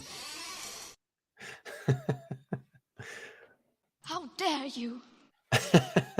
You are fake news. All right, let's pull up the chat. Let's pull up the next video. All right, we got our little breather. Aria says, I'm doing a great job, but she says, I keep missing you live, but you're here, and you can always watch the replays. You can always watch the replays. All right, let's pull up everybody's favorite News Nation reporter. All right, let's do it. You hear it all the time. There is no detail too small in a murder investigation, and you can multiply that by 4 in the Idaho case. But one detail that has just surfaced is 17 seconds long, and it is anything but small. It's new surveillance video of Kaylee Gonsalves and Maddie Mogen on the night that they were murdered, and the video was captured at 1:30 in the morning. They're on their way to the now infamous food truck after spending the evening at a corner club bar. That's the corner club, famous in downtown Moscow. The surveillance cameras at a local business captured the video of the girls as they made their way down the sidewalk towards the food truck from the bar. If you take a look at a map, you can see exactly where they had been. Well, we're at the glad corner you're here club, too. 10:30 p.m. to 1:30 a.m., and where they were going to the grub truck, 1:40 a.m., and where this camera captured the images on Main Street. It even captured what the girls were saying, and you can hear it clear as a bell. Let's listen.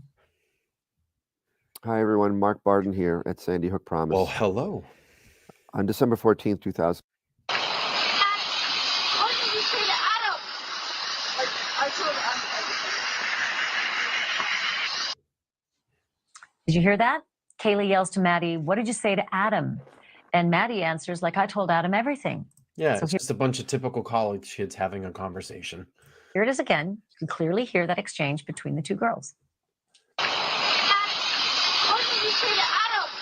He's drunk, too. But the $64,000 question is, who is Adam?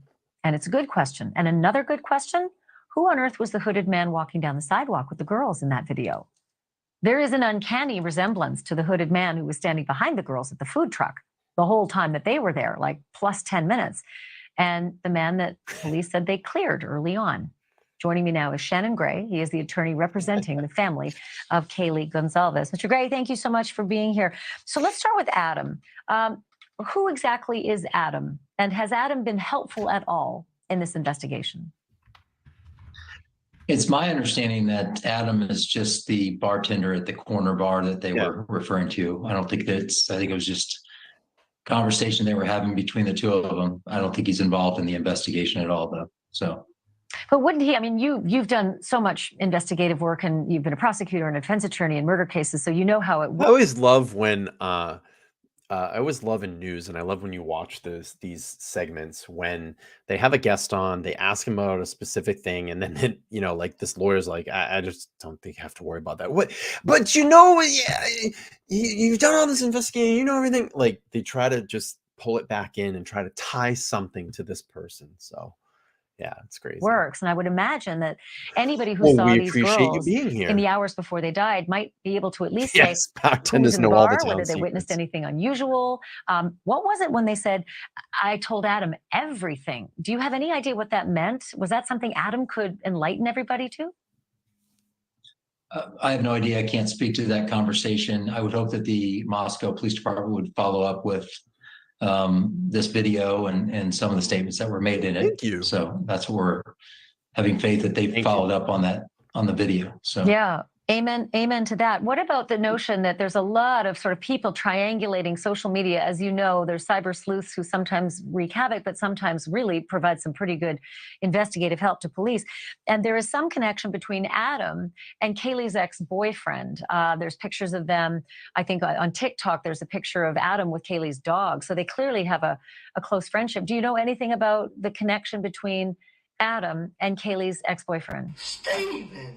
no, I don't. We don't have any of that information. So, you know, this is stuff that I think people are just, you know, doing some digging and, you know, it's part of the investigation process. When you're not getting a lot of information, people start digging into a lot of different things and trying to figure out things on their own. And and we believe that the community is who will help solve this case anyway. So, we encourage people to continue to do the things that they need to do and help out the police in the investigation. All right. So what about the young man in the hoodie who's walking with Kaylee and Maddie down the sidewalk and who looks so much like the young hooded man who was seemingly lurking in the background, but did not appear to be with them in any way at the food truck? Does Kaylee's family believe it's the same person? And is there any concern about how early he was cleared in all of this? Well, we believe it. Looking at the video, we think it's probably the same person. This video appears to be shot right before the food truck. They get to the food truck. So I think they think that it's the same person that was with them at the food truck. In regards to clearing people, I think clearing is one of those words that investigators use, as far as they might clear someone and then they might get new additional information and revisit that person somehow down the line. If they've cleared him in this, I'm not sure that they can't revisit any potential suspects that they might have. I can imagine that this is just excruciating for your clients, for the Gonsalves family. Steve and Christy have said before they're frustrated. They want more information from the police. And it's come to our attention that the lead investigator on the Moscow police, who's running the show for the Moscow police, is a 2-year veteran of the force. So he's literally a rookie. I don't know if I got bad information or if that's true. Do you know anything about that? And why on earth, if that's true, would someone with so little experience be put in charge of something so incredibly difficult, complex, and critical? From the get-go, I really want to make it clear that we are supportive of the investigation. We're supportive of everybody that's working on the investigation. We're supportive of all of the resources that have been provided for the investigation throughout. But we also have to hold people accountable for the decisions that they're making. My understanding is that the person when we went into the meeting on Monday, Brett Payne is the individual who identified himself as the lead investigator from the Moscow Police Department on the case. My understanding is that he was hired in 2020 as a rookie, and so he has a total of 2 years experience. As some follow-up to that, I sent a request over. I sent an email over to the Moscow Police Department asking for them to send some credentials over, some experience, education that Officer Payne might have that would lead, how he might be able to lead this investigation, give us some confidence in that. And their response was that it's personal records and we're not privy to that information. Oh, okay. And we'll see what we can dig up on that. We can certainly do some digging on that as well and find out. I have one other question for you. Jenna, let me ask you one more question. I've only got about 20 seconds left, but I do want to ask you this because this is happening more and more with crime victims. It happened to the Sandy Hook families. It happened to Shanann Watts' family. More and more, the cyber community, who can be so cruel, harass crime victims. Has this been happening to the Gonsalves family too? Yes, the Gonsalves family they will receive random emails or text messages or things along those lines that are just, completely inappropriate. They're taunting or whatever it might be. And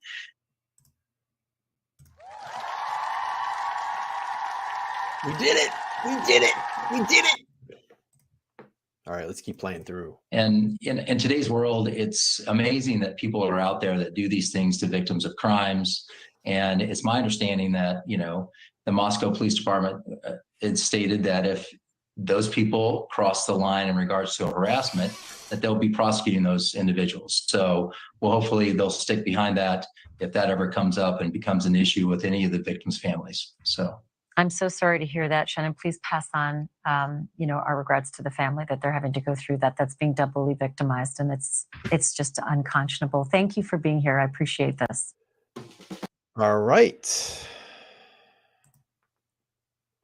We got it. We got the 100 likes. Oh, little dance, little dance, little dance, little dance, little dance, little dance, little dance, little dance, little dance, little dance. I probably won't do that again. All right, let's keep playing through this here. Let's see. I have the full interview with the Gonsalves family. And again, I've been kind of lining these out as the timeline has gone. So I went all the way back to the beginning when it was like a week out, and now it's progressively getting closer to Kohberger's arrest. So let's keep going with that theme and keep playing through Their here. attorney Shannon Gray is also standing by as well. And thank you, all of you, for doing this and giving us this opportunity to touch base with you. I know this has got to have been one of the most difficult days of your life. Steve, let me begin with you. Your reaction after laying eyes on the person accused of doing this horrendous crime against your family. I just looked at a guy that looks like a normal, everyday, kid. I mean, I didn't see anything there that caught my eye. I just was overtaken by the fact that I was in a courtroom going over a case that had to do with two people that I cared and loved about. It was a little bit unreal, but I was just overtaken by the moment. Christy, I can imagine that is an understatement, being overtaken by something. You're in a club no one ever wants to belong to. There are so many others across this country who have been through what you've been through and say the same thing. It's unbelievable. They're numb. Does that sum up how you felt? Can you tell me what you thought? I expected to feel just this immense amount of hate. And I'm sure that will come. I think that I'm a little bit in shock still. But looking at him, I just felt nothing. I mean, I just looked at him like, and I couldn't take my eyes off of him, his every moment. And I just could not believe that he has done what he has done. And I had a sick feeling for sure. So we've gotten to the arrest, I believe, right? This is the arrest that Kohberger's been arrested.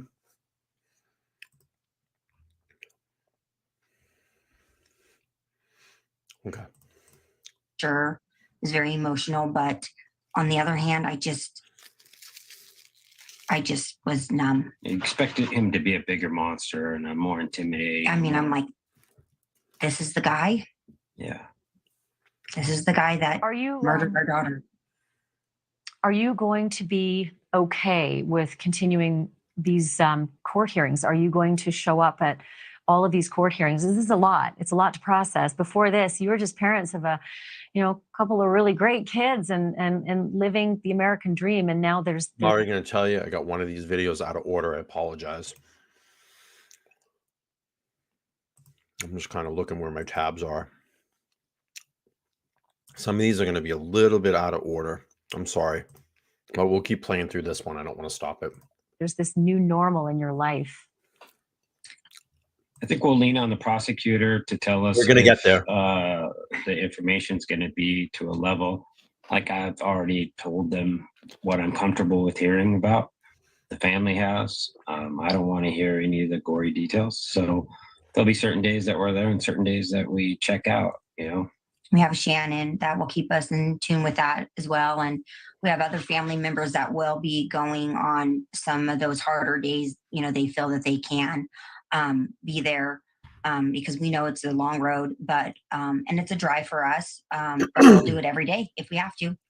We just don't want to give big bad details. There's there on the screen. There are pictures of Kaylee as you're talking, and I'm always struck by how much she looks like you. Absolutely stunning. You. Just such a beautiful girl. Indeed. Yeah, we didn't look and like that. The mama's girl. She looks like you, Steve. She's got some of you too. I just wanted to get a sense from you about justice. What is it? What does it look like for you? I mean, you're just starting this process. For me, it's going to look a lot like an end. I mean, justice doesn't have a room where you can read books and you can go to school and you can have 3 meals and you can have your vegan diet. To me, that's not justice. Justice is when you leave the planet and the whole world is able to rejoice and be glad that you are not there. That's justice, and we will forgive him. We will. We're not going to have that heavy weight on us. We will forgive this individual, and we will, but he has to pay for what he's done. And it's not just our daughter, it's all the victims he needs to pay justice to. And, you know, that's all I can say about it. Yeah. Chrissy, it's always a shock to face the person who's alleged to have committed these horrendous acts and changed your lives forever. If you could say something to this person, what would you say? I would just, I wouldn't want to give him too much. But I mean, I would tell him that, he destroyed our lives in an aspect. Does he realize what he has taken from us, from these 4 families? I mean, Ethan was a triplet. Maddie was an only child. Xana had siblings. Kaylee was one of 5. She was the middle child. She had 2 older siblings, 2 younger siblings. Gator says DM will be destroyed on the stand. It's either ID or frozen shock. Can't be both. Yeah, I think that she's going to have a tough time on that stand. Unless there's some really striking evidence that comes up to support why that was the 8-hour gap.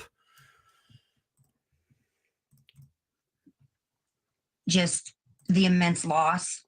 I mean, did he really think? I mean, he did really think about it, which makes it really hard. But why? And I would add to that if you were looking for cruel girls that were bullies to you through your life when you were struggling, you picked the wrong girls. My girls have been through a lot, and they weren't the ones to pick on somebody because they were overweight or they were struggling and people weren't. They were actually the ones that stick up for you. So yeah, you picked the wrong person if you were looking for vengeance on some people that were mean to you in your life, and you picked the wrong community. And we're gonna have to hold you accountable for that mistake.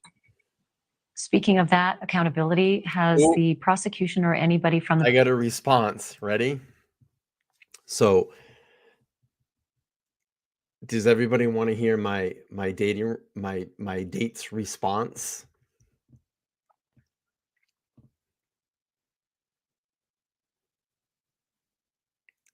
Ready?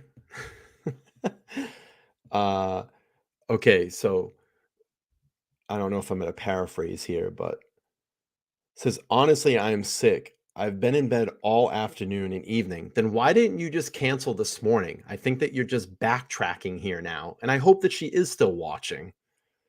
And the fact that you're on air and you're airing your info on your podcast just shows me the type of guy you are. I love this shit now. Now it's my fault. I could have chosen to go out with many guys tonight, but I continued speaking to you and wanted to meet. Miss Popular. I used 2 hours of sick time today. Didn't even finish the class I was in. Pretty nasty, honestly. Good luck dating. If you didn't feel well this morning, then why didn't you just cancel this afternoon? Why was it always leading up to an hour before we were going to meet? You're fake, bro, or chick, whatever. See you later. Good luck. All those guys that she could have went out with. Well, good luck. That just tells you right there.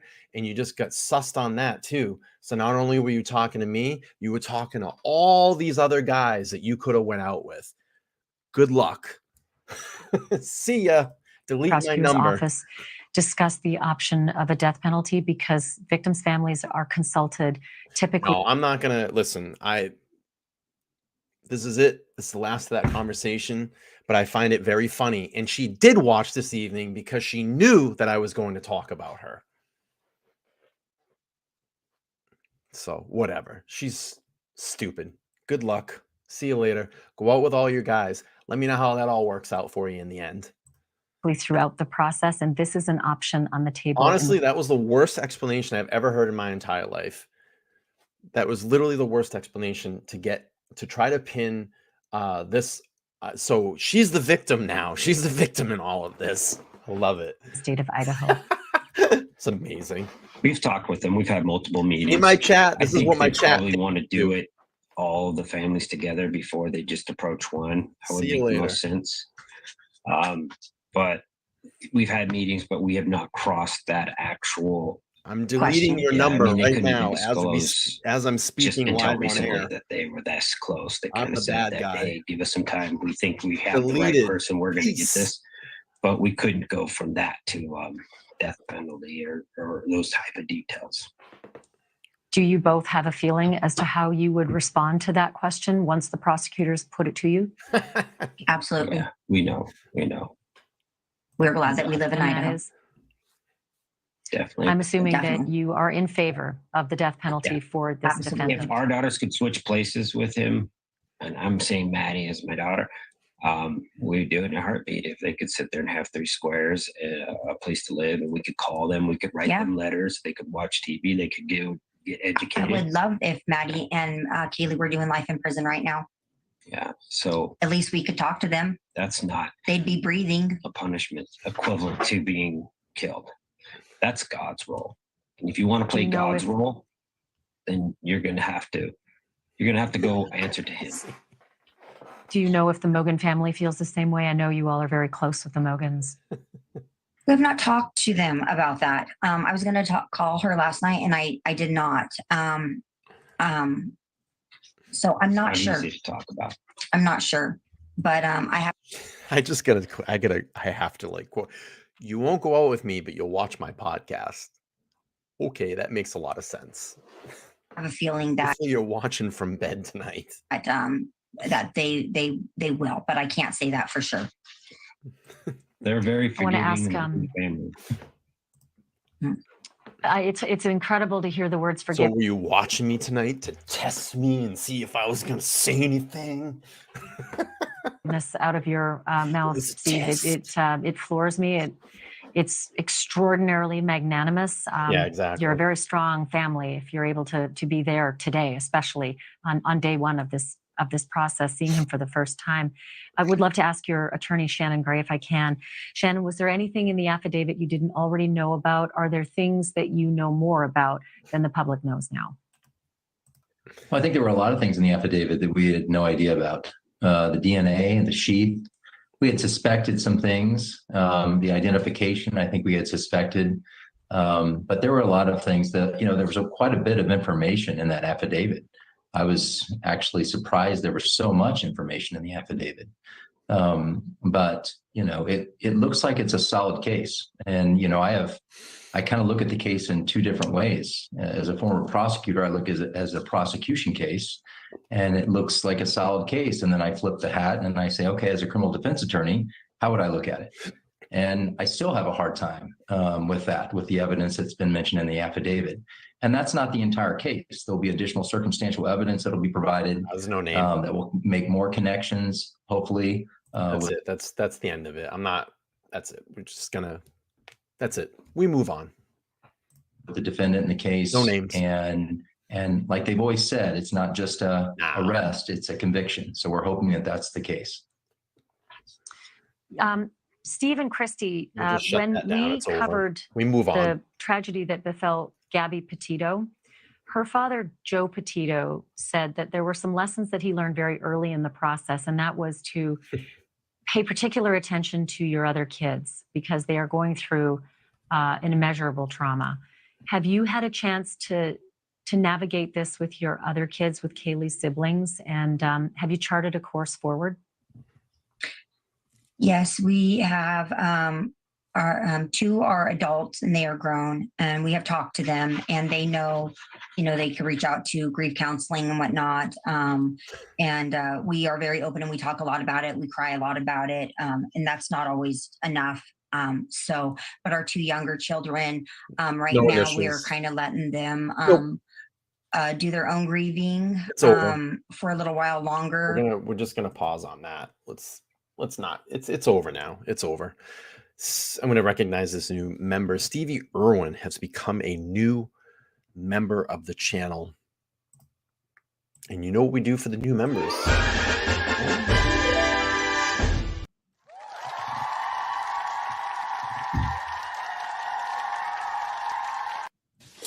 got you, homie. Thank you so much, Steve. If you want, you can go to the community tab and you will see on the community tab the private link for the paid discourse. You can go right in there because you are a channel member. That's one of the perks. Go to the community tab after this and connect into the Discord server if you would like to join us in the chat. Let's keep playing through. Before we start some grief counseling with the church.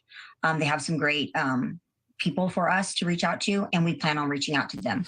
I've been talking to the pastor on a daily basis, and he has some really good, they go through grief counseling himself as the pastor, and he has a team like for teens and whatnot. And he feels that they are like the best, and I trust him. He's a great man, and he's got us through a lot here lately. And we feel that we just don't want to throw it on them, because right now they're like, no, we don't need that. But I don't see how they cannot not need that. You know, they're young, and they're heartbroken, and they're confused. Yeah, this is their friend and sister. Yeah. And, so, and you know, Maddie as well, right? Yes. I would assume that Kaylee's siblings were very close with Maddie as well. This is a tremendous amount of burden to try to process for them. Yeah. Yeah, Maddie was very kind and had been a sister to them for so long that it was just, we took for granted that she was there and that she would always be there. So yeah, it hits everybody a little bit different, and you have certain memories that you tie to certain individuals. So it's my girls miss them both, and my son is torn. You know, it's something we're gonna have to work together. We're not very good at this kind of stuff, but we're gonna have to figure it out. Yeah, we're not, and it's not something you want to be good at. But just I'd like to, as a family. So my son was headed off to camp, and I'd like to introduce you to Joe Petito. I think it might be helpful just in terms of advice from somebody who's been there for a second. Yeah, we're not. Be pleased to do that. Shannon, we'll speak after the program, and I will connect all of you together. I do want to ask you, Steve, about some of the information in the affidavit. It seemed as though the police had their eyes on this suspect within 2 weeks of the crimes being committed, and yet for 4 more weeks, he was in Moscow, he was in Pullman, he was crossing the country.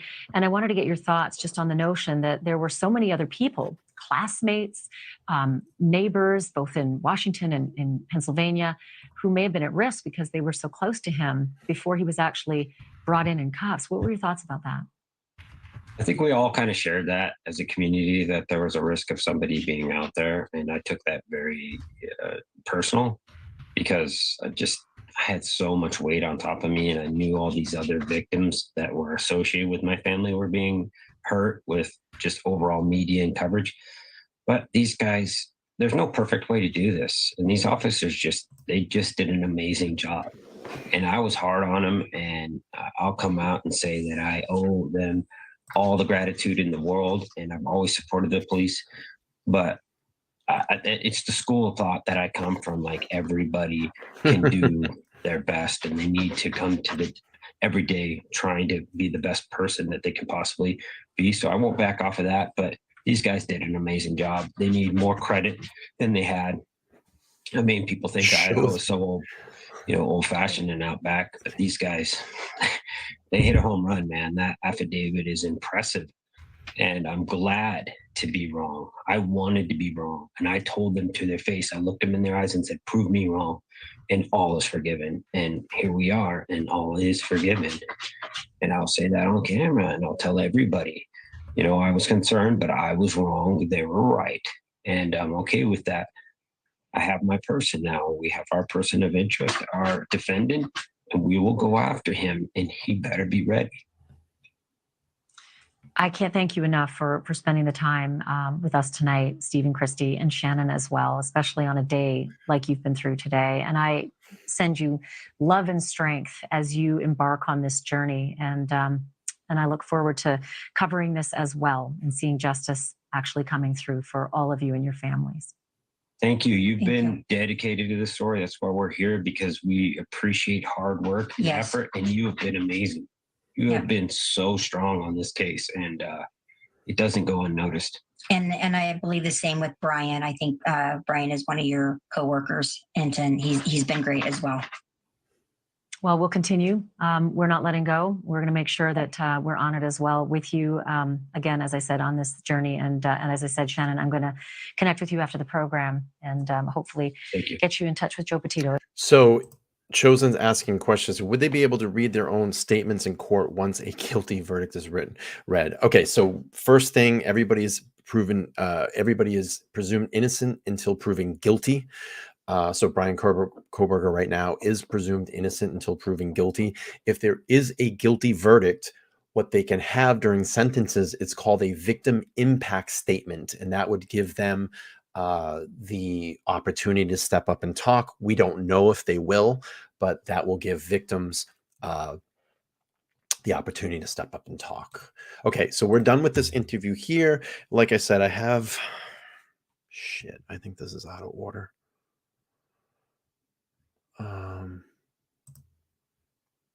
Yeah, some of these are a little out of order, so I apologize on that, but let's pull this one up here and let's play through this. This is Steve Gonsalves. We're going to go probably about another half an hour and then wrap this up for the evening. So I appreciate everybody for sticking around so far. You guys have been amazing. We've had over 100 people all night watching. And I appreciate everybody for hanging out, all the super chats, all the new members. Thank you so much. If you haven't already, go down and hit that like button, smash the like button. And also, please subscribe if you haven't done that yet. Turn on all bell notifications. I live stream 3 nights a week, Sunday, Tuesday, and Thursday nights, 8:30 p.m. Eastern Standard Time.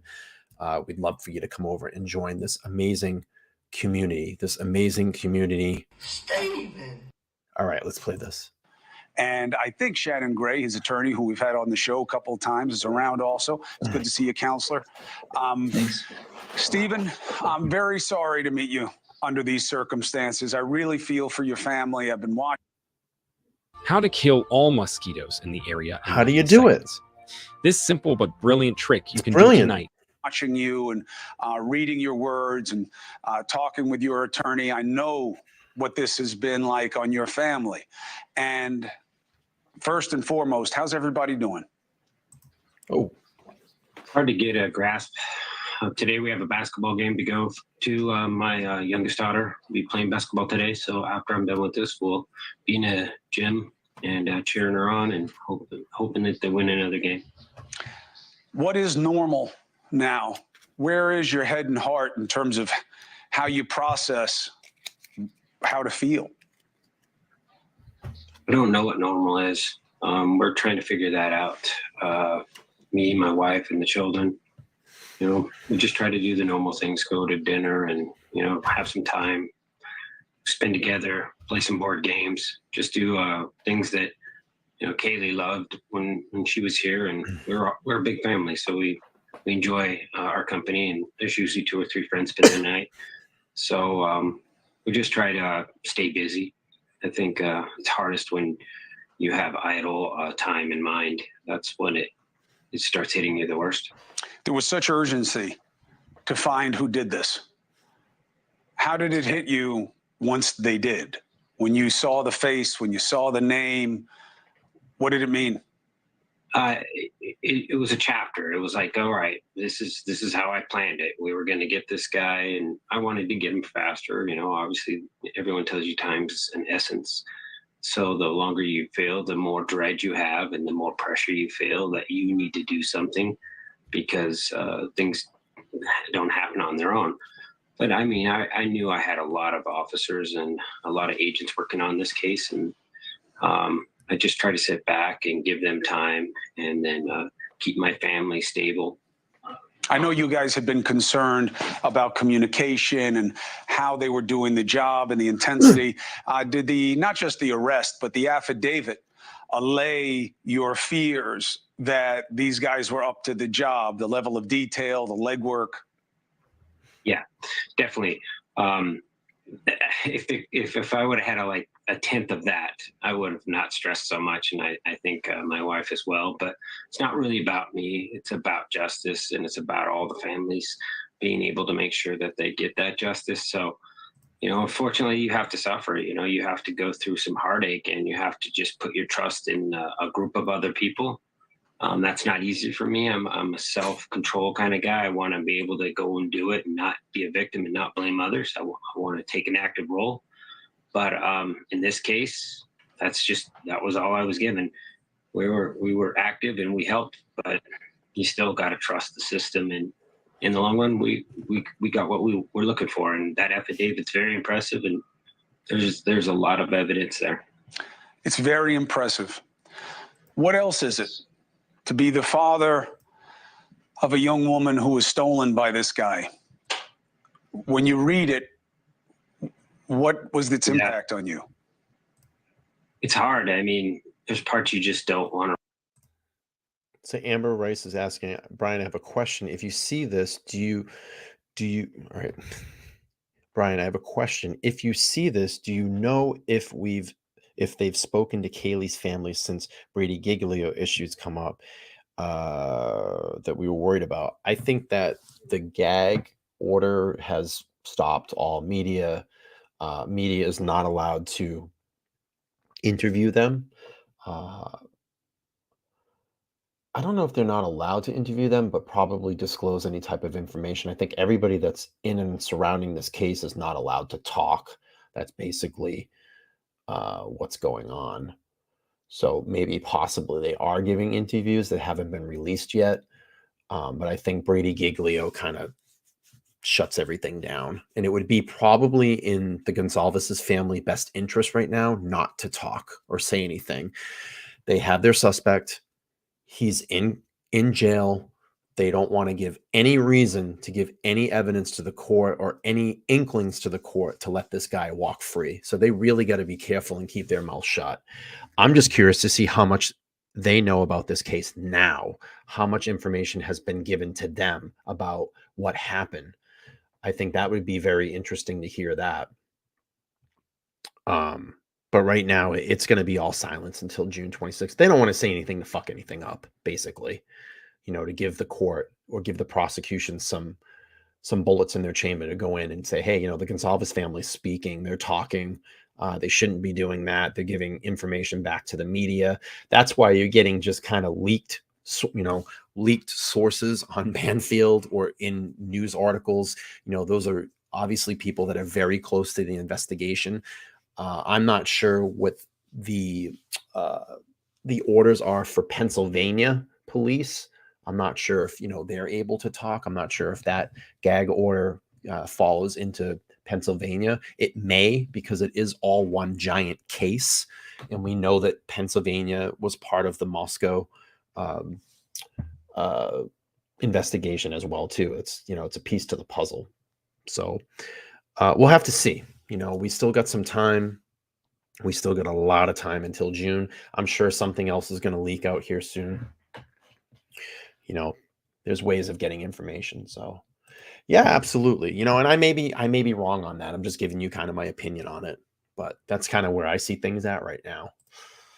Okay, let's keep playing through. Read, you don't want to think about why he would say some of the words that he said, the eyewitness overhearing him talk.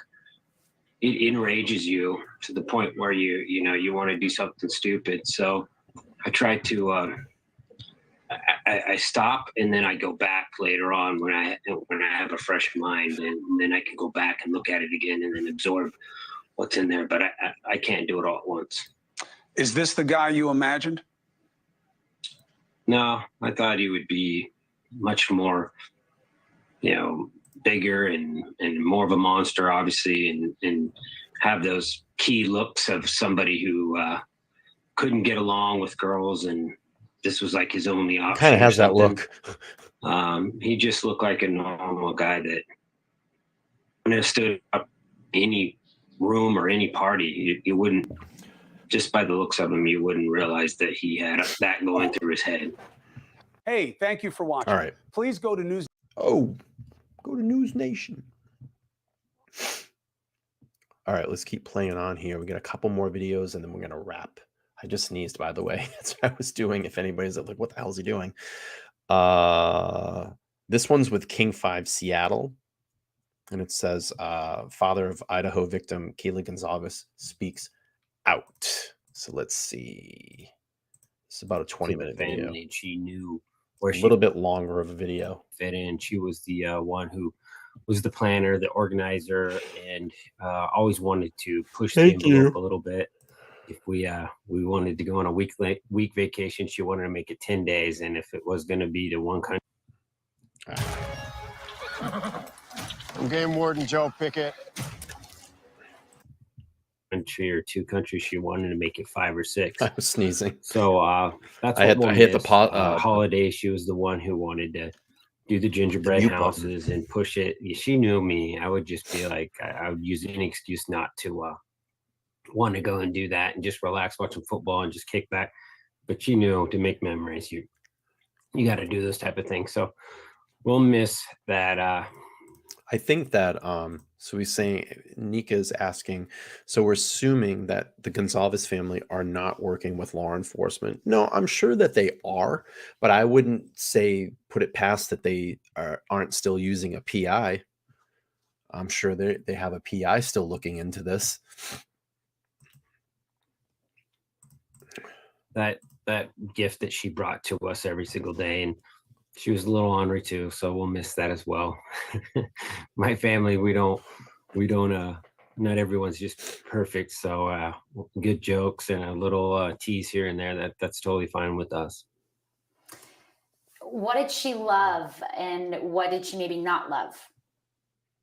You know what? She was the first one that stepped out and liked the country music, and we'd kind of razz her and we'd tease her a little bit because nobody else did, but that's how she was. She step out on that ledge all by herself. So she loved doing that and going to concerts and hanging with her friends. She'd go buy some goofy little barbecuer and a tent and an air mattress and think that she was gonna, spend a weekend out on the Gorge concert or some concert along those lines. So that's the main thing that you remember that, and no one else is really into country. They kind of got into country after her because she kind of forced us all to start listening to it. But she was like that Taylor Swift girl that loved that stuff and was playing it in her room as she was cleaning it all day long. When you think about her and Maddie's friendship, I mean, two best friends who went off to school together, the fact that, and you said this in the vigil, that they were killed in the bed together. When you think about their friendship and what Maddie meant to you, will you tell me a little bit about that too? I just read a letter where Maddie wrote to Kaylee talking about their friendship, and it was powerful, and they were beyond sisters, because sisters are, you kind of forced to get along. These two didn't, they weren't forced, but they were close enough to where, if they got mad and one was deciding to go somewhere else and the other didn't, they always patched up and they always got together and planned these crazy trips that they did together. They were just like yin and yang, and it was nice because Kaylee would come over to the house or over to their house, and then Maddie would come to our house, and then they were opposites. Like her house was empty and nice and quiet and peaceful. She could do her homework, but Maddie wanted to come over here and play with her sisters. And I feel like a big sister in our house, and she was always good with the kids. So it really worked out to where it was just a natural fit. Thinking about the fact that it's been 2 months without them, without your daughter, without Maddie, without these young Xana and Ethan, do you feel like you finally have some semblance of answers? And obviously the justice process hasn't happened, so innocent until proven guilty, but what are you feeling now that we know who the suspect is? I feel relief. It was nearly 7 weeks of absolutely no clear guidance that we were on the right track. We had evidence. We knew there was evidence, but all that can mean nothing until you have a face and a personality to put it towards. So when we found that out, luckily it was in the middle of the night, 10:30. We were able to run around the house, wake everyone up and say, hey, you know what, we got this guy, we got somebody. but you tell yourself to be careful because you never know for sure. You know, it's a defendant, and it's not done. There's still a lot more work to do.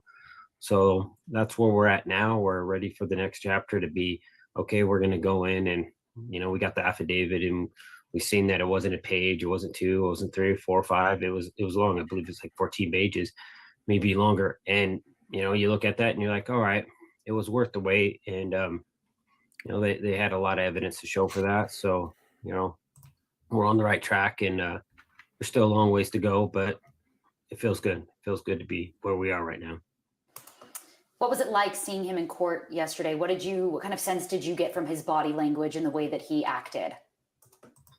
I got a sense that he was shocked that he had messed up so bad. You know, he had read that, and I think he knew how damaging it was, and he wasn't going to be able to explain a lot of that stuff very easily. He could, you know, I'm sure he thinks he can, but I seen a man who looked defeated, and his body language looked like somebody in shock and dismay. So I think he knows how much he has to go against, and he's the reality of it setting in. Do you think he didn't expect to find himself in this position? Yeah, I totally believe he's somebody who's arrogant enough to think I could commit a crime and not think about the consequences, because the consequences go to people who don't get caught, who aren't as intelligent and smart as me. And I've looked into his background. I've heard some of his best friends talk about how, you know, he was very brash, and he had a sense of, you know, superiority. So it's easy to think that when it's all in your head, you sound like, you know, you're perfect. But then when the reality comes and you do something like this and you realize it only takes one mistake, you know, we got a sheath right next to our body. Yeah, have fun with that. You know, how are you going to explain that? It's got your DNA on it. So I think the reality of that, and a lot of digital forensics, you know, cell phone records. I think I honestly think that the digital forensics is going to be huge in this case. It's going to outline everything. I really do. And, you know, Steve's talking about that right now. And that's just all the things that I'm salivating at, because I think there's going to be a lot of bombshells in that. I think the 911 call is going to tell a lot as well, if we ever get to hear that. The body cam videos, if we ever get to see those. The FBI's put together is extremely impressive. So I think they're going to I think he's starting to realize that he's never going to see freedom ever again. What would you say to him? And I heard you, I think it was on the News Nation interview yesterday with Christy, say, we will forgive him. I mean, that's a surprising thing, I think, for a lot of parents to hear. I mean, tell me a little bit about that forgiveness. I think as a family, you know, you have a big family, you got to learn to forgive. And, you know, kids make mistakes, and you learn as a parent, that's part of the process. So Annie Potts says, I think the bank warrants for the kids and the 4 redacted others will be the bomb drops. Explain what you think is so important about that. Can you tell the chat that? Type what you think is so important about that. And what you think the bomb is going to be. But we've all known in our family, there's nothing more hard to get over. So I don't know what you're getting at, Annie. Though. You have to tell the chat what you're getting at. Taking their opportunity to ask for forgiveness from other people, and you know that's the end. You know, I said it, you play God that day when you do that, and when you go and do something like that, the responsibility is you're going to have to take that person's place if you've done it in a fashion that is unfair and unjust. And I think that's what the court will be determining. Was this unfair and unjust? And once that's determined, then that's what the law is there for. So, yeah, but we will forgive. We're not going to walk around with darkness in our heart for the rest of our lives and, you know, have his name written there like a tattoo on our consciousness. So, yeah, you have to forget. At least I feel you have to forgive. Otherwise, it's just a cancer inside you. And I'm not willing to live with that inside me. I know everybody's been asking you this question, but do you know of any? What I'm getting at is, why do 4 victims and 4 to 6 redacted others, not BK, have 20 plus bank warrants and warrants for the Labor Department? Well, how do you know that BK is not one of those redacted names on that document? He could be.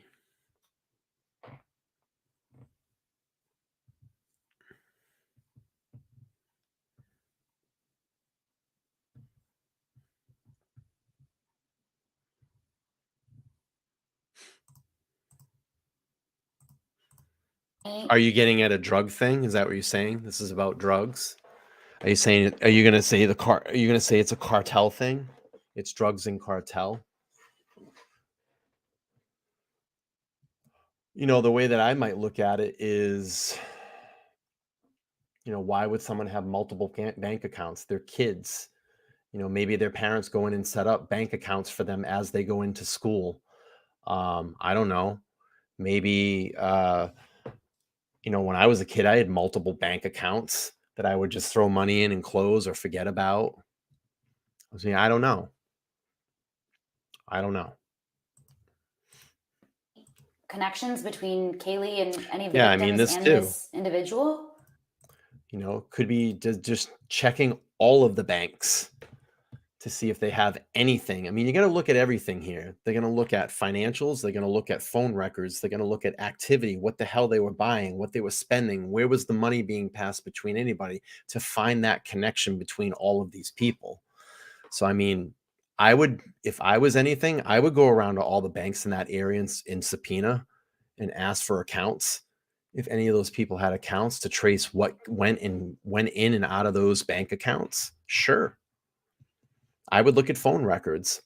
I would look at, you know, Cash App transactions and PayPal transactions and door dashing. I would look at everything that had any connection to the outside world with any of these people. I don't find it weird. To me, I mean, it's like 9-10 miles. I mean, I'd be shocked if these guys did cross each other in grocery stores and just everyday life. So I'm not going to be that surprised that there's going to be some type of thing that comes up in, you know, I've said it, whether it's grocery store or coffee or something. I mean, if he was over there for a year, I'm assuming that he followed them and he may have figured out what their patterns are. And then, you know, he tries to bump into them, or he tries to hang out in those spots and, you know, coordinate, you know, trying to cross in. But I don't know how important they really are at this point. I just know that there's not many banks in that area, Annie. I mean, if you go back to the Drunk Turkey stream, I think they looked at all the banks in the area. There's not really a lot of banks in that area. There's like 5 or 6 major ones. It happened, and we may figure it out as the case develops. So what? But you're saying here's the thing: is you say these things like they're looking for specific. So what is the specific reason? You haven't said that. What do you think the specific reason is? You point out a lot of things, but you don't say the specific reason. I want to hear the specific reason. The chat wants to hear the specific reason. Do you think it's a drug thing? Do you think it's a cartel thing? Do you think it's a OnlyFans thing? Do you think that people were paying each other? It was a paid killing, something paid murder, a murder hit? What do you think it is? Because I've heard you say this a bunch of times, but you don't tell us what you think it is. Like this. Yapping. You got to let us know. And I just look at that from, I think, anybody in America. Is Boobies, like, yes. That's the next question, right? Is why them? Like, why would he target these people who he had no ties to? And it just feels like such rage to do that to somebody, to 4 people. Yeah, and that kind of just tells you who he was. Because you know he wasn't tied to everyone in that room. Ethan wasn't supposed to even be there. And, you know, from what Ethan went through, you know that this guy just wasn't a man of character. He was just poorly built. And, you know, there isn't going to be some kind of connection that I would think that would explain this. You don't think there's going to be some kind of connection that will explain this? No, what kind would? I mean, like, my girl's bullying him, or, you know, what kind of behavior could explain somebody being this brutal to another human being? I mean, he was probably obsessed with just their overall looks and their social media accounts and the fact that they were close. You know, Makes you sick. It's sickening, I'm sure, to see the information that came out in the affidavit about how he had been by the house multiple times. If prior that's to the going to murders as offend well. you, I don't know if you guys knew that listen. early on. Yeah, and close enough that he was touching their Wi-Fi. I His mean, phone was touching their Wi-Fi. I'm you know how close responding that- to someone that is, you know, we know that she consistently says this about the bank account, but she's never given us a answer to what she thinks it is. I want to hear what she thinks it is. She brings up multiple accounts. They're looking to, they're tracing the money. I find that weird. Well, what do you find that's weird about it? I want to know. That's all I'm asking. That is, if you've had a laptop, you walk out in your front yard, you're not going to get too far. So I don't think I saw that part. Wow. Again, similar to the connection, but motive. I mean, any indication as to, like you said, there's nothing that can explain this, and you can't make sense out of something that doesn't make sense. But any motive that you guys have gleaned? Okay, then I missed from it. all of this. Fraud from what though? What's the fraud? I'd just be guessing, but fraud from what? A class that fraud. What kind of fraud? Study. What is killers? What is the fraud that a bunch of 19, 18, 19, 20-year-old kids are involved in? What is the fraud? How they did these things. I think he thought in his little fantasy world that he was going to teach a class where he actually did it. No one had a clue. And then that gave him a sense of superiority. Like, you're getting your grades, graded by somebody who actually has lived this lifestyle. So, but that would just be my guess though.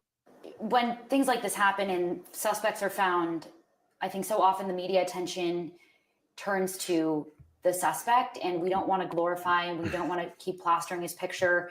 I mean, I don't know how much of the news you've been watching, but so what are they laundering money from? What can you got to give me?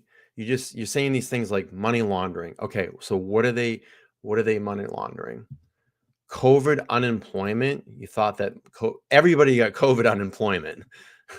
So you think that they wrote up a bunch of fake documents and businesses, and they just got loans from the government? Is that where this is going? That they got a bunch of COVID money, and they were filtering it through everybody? I don't know. That's a little hard pressed for an 18, 19-year-old kid to think something like that. Yeah. If anything, Crossroads is going to know. They're not money laundering. If anything, I would say it's probably, if you're going to go there, I would say better answer would be like drugs. But I don't even think it would be drugs, because no drug dealer is smart enough to put cash into a bank if it's large amounts of money. So Tsunami says, I think it's just for bank transactions to see if other victims shopped at the same places as the suspects. I would see that as well too. I'm being very nice. But this is what we're trying to do. We're trying to get, people are just saying money laundering, but you're not giving, what is the scenario that you see money laundering in? Or what do you think the scenario that all this money is being? It's very gray when you just state that. I'm saying you have to support it with details. I think you're going way huge stretch. I don't think an 18, 19-year-old kid, but we'll keep playing we through do this. to better serve the victims and their families to ensure that we're continuing to highlight them? And what message do you have for people that are going to watch this story? My message is that, I'm here for my daughter and Maddie, but there's two other people that are just as important, and their kids went through just as much, and their losses are just as real. So I think, as a media, you can show those other people that they're just as important, and they're in the spotlight as well. And, their parents have chosen to do it more private, and I totally respect that. I'm usually a very private person, but in this case, it was a situation where I felt like I was going to be required to come out and make sure that the story didn't die, and we built some momentum, and we got everyone involved that we possibly could. With the media, don't glorify this guy. It's going to be hard, putting his face in his picture. We just don't want to create another breed of these guys.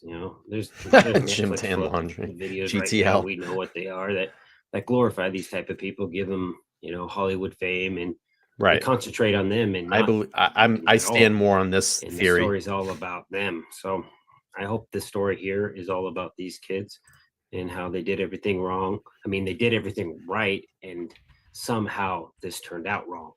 So we have to look at, like, what do we got to do in society to where we can identify people and make sure that we catch them before we lose such a powerful set of people, or even one person is unreplaceable. So I think society needs to kind of do an audit check on itself and figure out, what our priorities are. And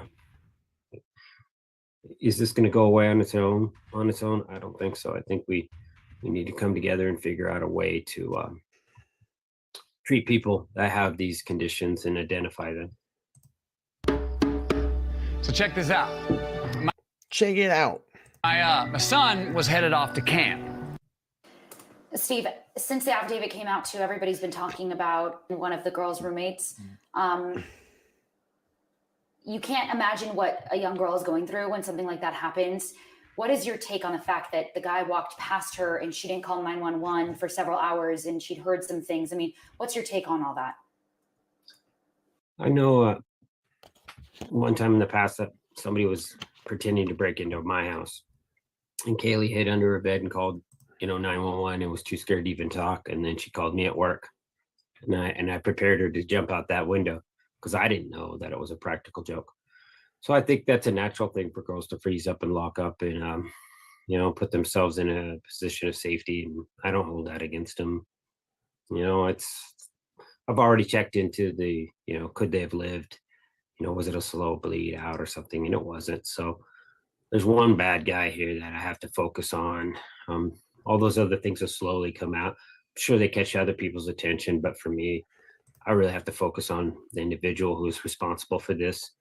And that is a big enough challenge and obstacle that we have to overcome than to worry about, two girls that, were just in the wrong place at the wrong time. Yeah, it's like people are trying to cast blame and question why, and you just can't put yourself in their shoes. Sounds like maybe the girl was traumatized. I don't know. Yeah, I mean,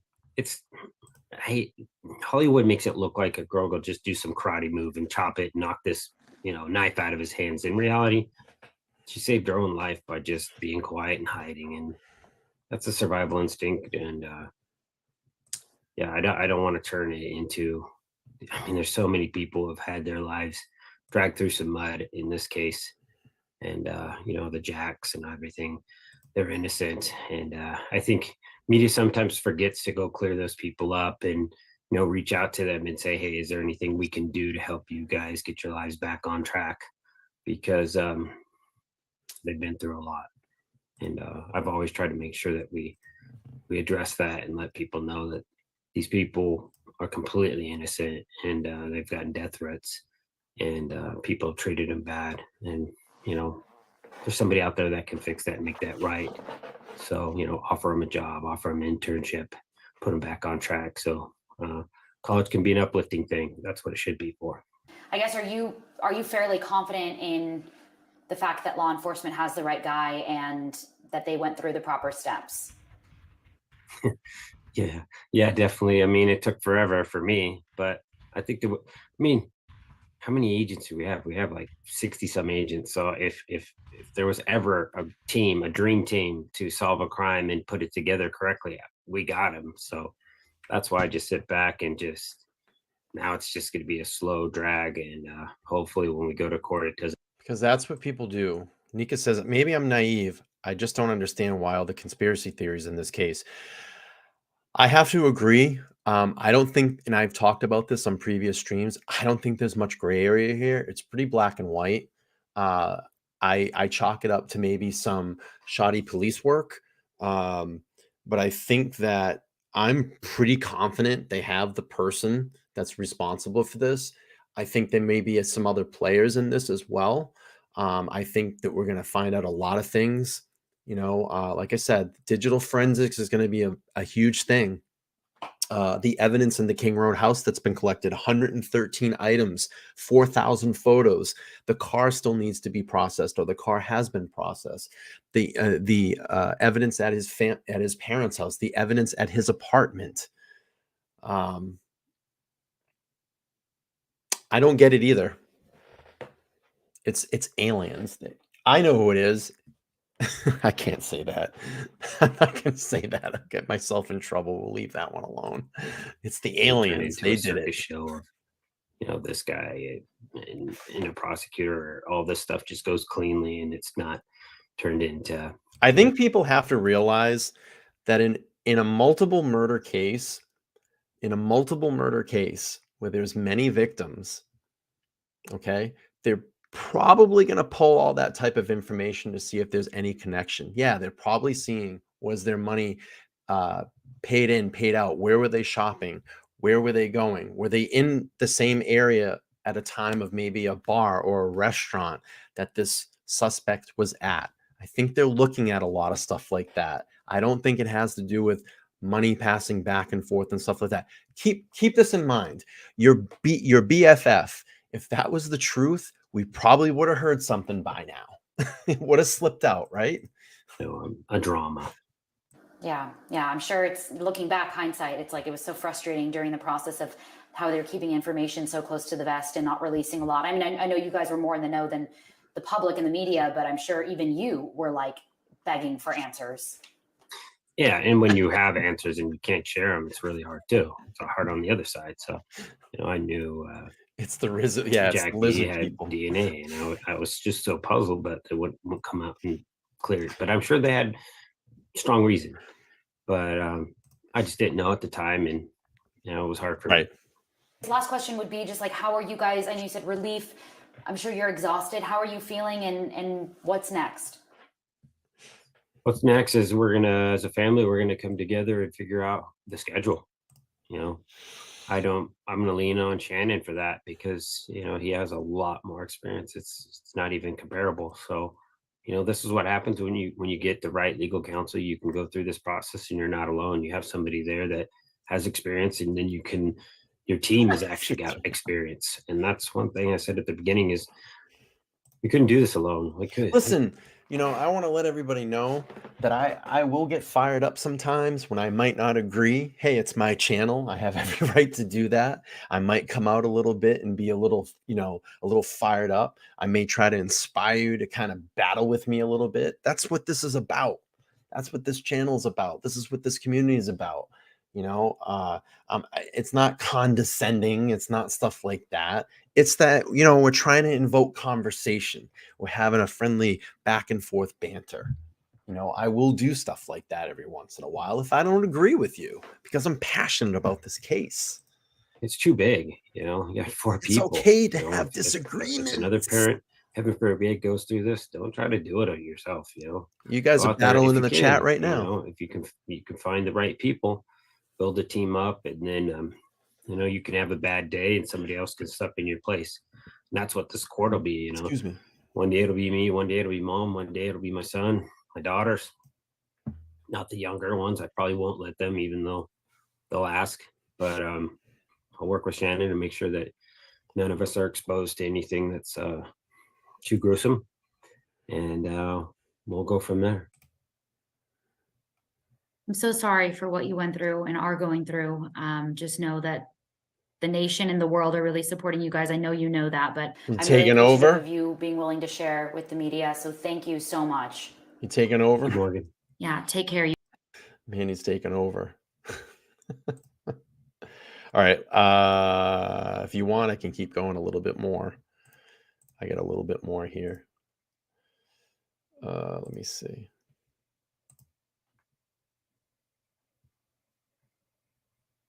Okay, let's play this.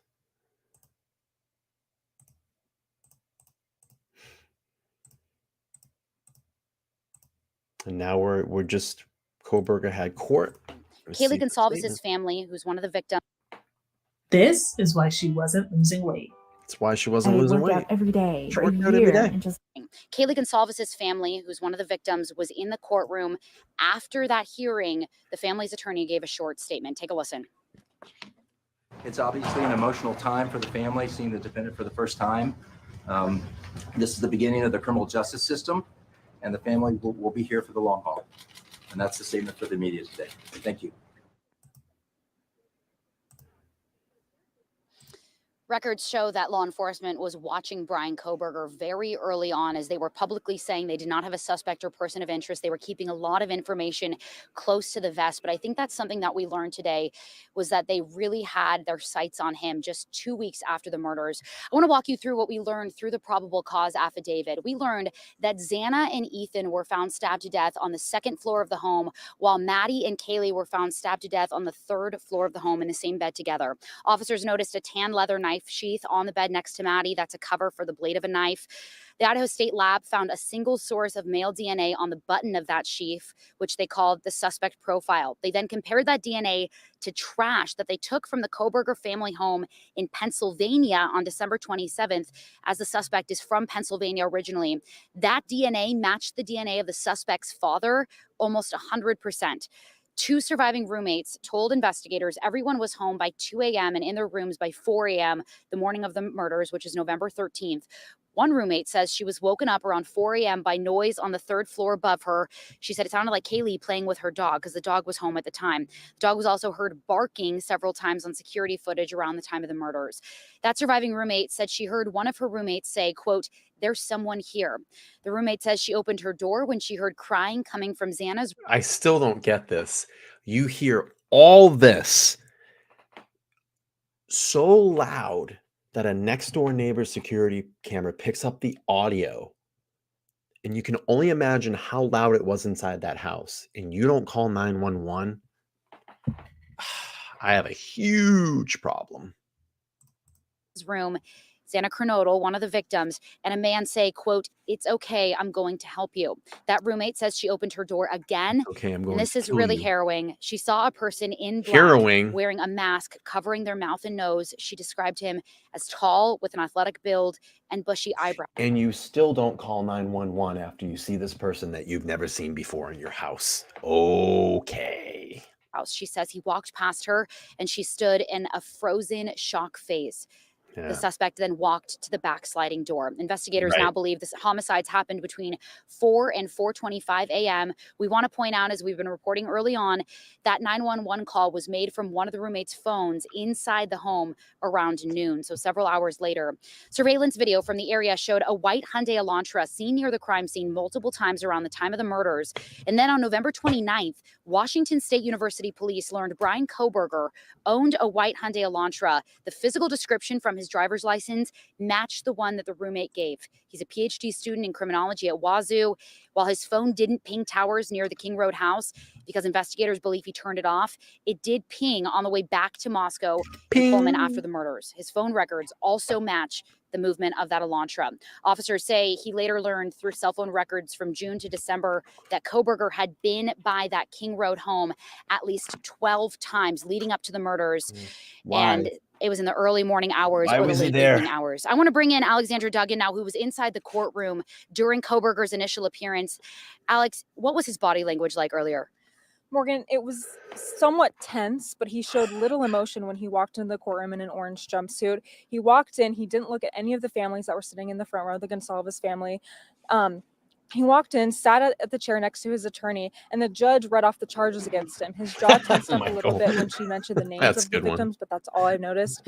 And really, she described the crimes as being malicious and premeditated. Again, he was charged with 4 counts of murder. We were sitting in the courtroom with multiple other national media outlets. Many people were in the courtroom. The courtroom was completely stacked. Families in the front row waiting to see Kohberger in person for the first time. And his attorney also said that he has a good family that stands behind him throughout this case. Interesting. Okay. And I know you had to arrive at the courthouse very early this morning, so we appreciate your work. She had to wait in line earlier. Again, that probable cause affidavit showing no connections. Not that there weren't any, but we just don't know how and if Kohberger was connected to any of the victims in this just horrific attack off the campus of the University of Idaho. Back to you guys. All right. We've got 2 more videos here. Then we're going to wrap this puppy up. We have Kaylee's sister speaking out as well. Let's hear that. For being with us tonight, Olivia. You know, I remember from when we first started communicating, when all Sean here made over $12,000 last month by simply following a super simple, never before seen Amazon strategy. all of this began, you told me that you believed that this was going to be a stranger who came into the house. And according to the police, you know, you were right the way that all of this played out. But what did you think when you first learned that Bryan Kohberger was the suspect? I think we always presume, you know, innocence. I don't think it really hit me until the affidavit was released, and I was able to kind of read that and process that. And then you not only have a name and a face, but, you know, the beginnings of a case against him.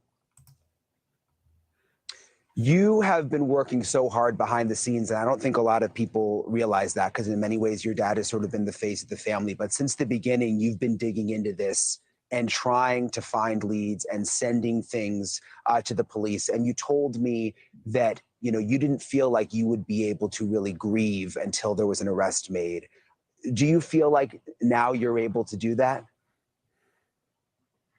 I think my family, as well as myself, are starting to get there. And it's kind of an odd time to do that, being that we still have such a long road ahead of us. But the relief that we all felt having a suspect in custody was, it was like, I can't even describe it. Like the weight of the world was lifted from our shoulders. The court process now, though, I mean, that's, you know, your dad has told me that can be overwhelming to think about, the fact that you guys are going to have to be in court. Do you plan to be at the hearings? Yeah, every single one. One thing back to the affidavit that I think a lot of people were surprised by was the fact that one of the roommates was awake when the killer walked by, and that the 911 call wasn't made until hours and hours later. Do you know any more about why that might be? I don't have any other information for that. I do know Dylan is really young, and she was probably really, really scared. And until we have any more information, I think everyone should stop passing judgments, because you don't know what you would do in that situation. Yeah, absolutely. And there's people online, obviously, it's totally inappropriate at this point. And you're right. No one knows how they would handle a situation like that, or what was really happening. I mean, we only know what's in the probable cause so far. Is there anything you've learned that connects Kohberger to any of the victims here? Last I talked to your dad, he said the family was looking for connections, but there wasn't anything really apparent at this point. Yeah, I think we're still going to keep looking. I've had a lot of people reach out with, you know, Instagram posts, or even a Spotify, or lots of connections that they've been able to find. And those are super valuable. All of those go over to, you know, the Moscow Police Department, as well as the Idaho State Police and the FBI, because nothing is insignificant at this point, and everything is being looked through. There's this feeling that many have shared that perhaps Kohberger was watching the interviews, was in the Facebook groups, was on Twitter. Do you get a sense that that might be the case, that he was almost watching all of this as it played out? I do. A lot of that comes from the fact that he had visited the home so many times before, late at night, early hours. He's presented this pattern of behavior. He went back to the home the morning of, before police had been called, I think to see if his circus, so to say, had started to unfold. And I think that he would not have been able to refrain from engaging with the online communities, the theories, the conspiracies, and everything in between. How did you first find out, Olivia, that there was an arrest? My mom actually told me. I had been staying at her house. Me and my husband were upstairs, and she came up the stairs. It was probably around 11 o'clock at night, the day before the arrest had been made. At the time, we didn't know what state, and we didn't even have a name. We just knew that a suspect was in custody. Thank you for watching. Go to newsnationnow. All right, we got one more, and then we're going to wrap this one up. I have something to share about cell phone data. I'm just waiting to get permission from the person that emailed me about it to read it on air. I just want to make sure that they approve it. Obviously, I'm going to protect who that person is, and any of the people that they may have talked about that. Of course, I would not say that on air as well. I would kind of tailor it around that, but I'm just waiting. So Okay, we got one more here. I want to just finish with Kayla Gonsalves' father grieving the loss of his daughter at the vigil. Let's play this out.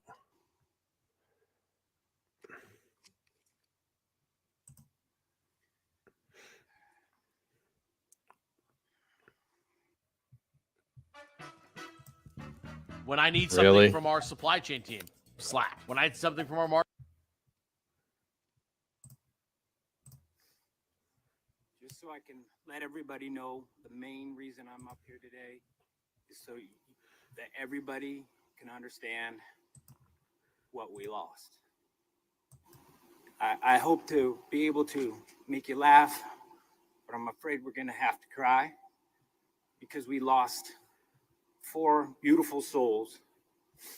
And the 2 that I'm up here to talk about. We're going to get into it. I just have to get clearance from the person. I already told you what it was about. It's about cell phone data.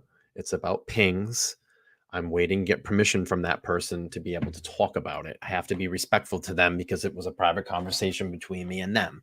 But if I can share that information, I will. So that's what that is about. So just look forward to that. But I have to, out of respect for this person that emailed me, because it's a private conversation, I have to get permission from them to say, hey, is it okay if I read some of this on air? I think it's very interesting and it could give a lot of feedback to what's going on in this case. So let's, yeah, of course, let's just be respectful of that person. I don't want to break trust with them. And I want to make sure that they give me the okay to, to read it. So let's play through and finish this one up. About how I was going to tell these people what their souls were like and the things that they shared with me. I started thinking that this is going to be really tough. So I did what you guys do. I Googled it. I went in and I looked for the most beautiful things in the world. I looked for some kind of inspiration. I knew I should have took creative writing a lot more serious because I was in trouble. But I came up with the 7 wonders of the world, and I seen them and I looked at them for inspiration. And I prayed to my girls and I said, you're gonna have to help me here. I'm struggling. And they just came to me and they told me there should be another wonder in the world. I said, all right, help me here. And they said, it's the wonder of the relationship of a father and his daughter. I said, all right, that is pretty wonderful. You start wondering the minute they put that baby in your hand, you wonder what you're going to do. And you wonder how you're going to feed them and how you're going to take care of them. And then you wonder why your wife's yelling at you because you're feeding your baby a hamburger. It's like, and then you wonder, how am I going to understand and make this the best opportunity for both of us? And you start seeing the world through the girl's eyes. And as a father, it's a little bit scary. You start seeing like the world starts having like this purple haze, and there's puppies and there's kitties and there's all these weird movies you have to watch, and they start crying all the time. But you start falling in love with this world that they built.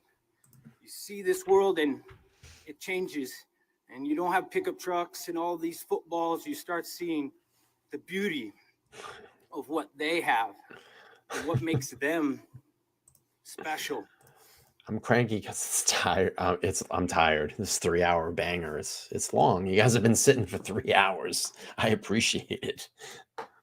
So when I was we're all tired. Trying to see this world, and I was trying to picture what my daughter would want me to say. She would want to say that she loved designer purses and brand new shoes and all these things. So that's the world as I see it now, and I never want to see it any other way. And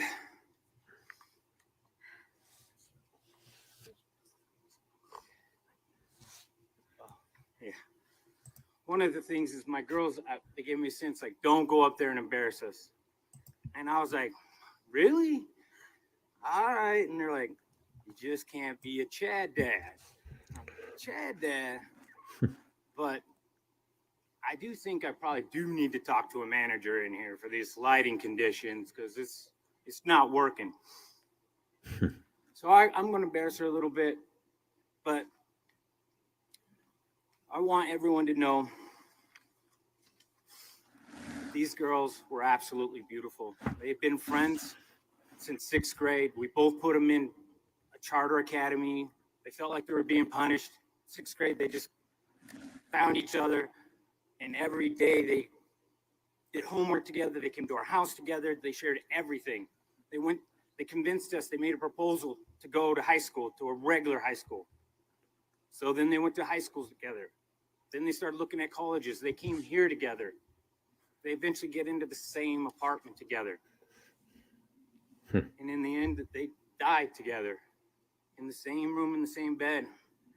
And it's a shame, and it hurts.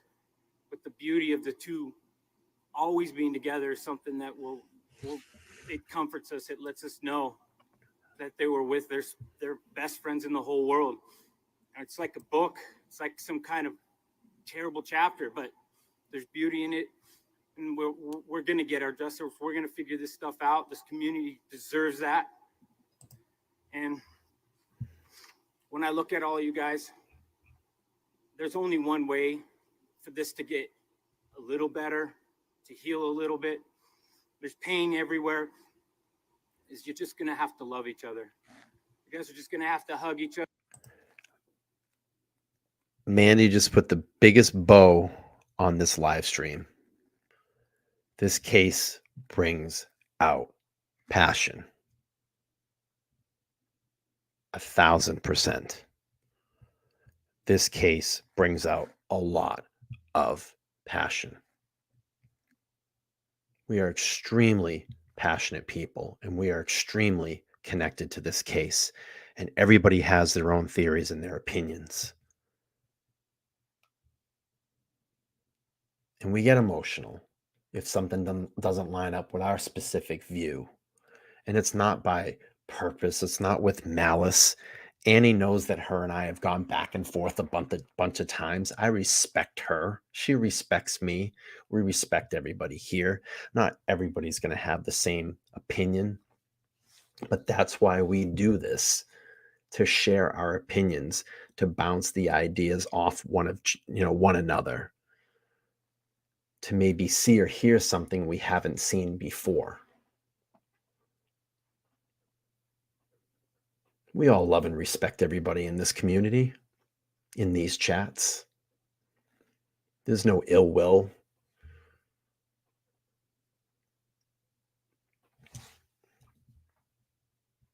But that's the comment of the night right there. It brings out passion. We care about these individuals. We care about these families, what's going through. We want to see the person that committed this behind bars. It will happen.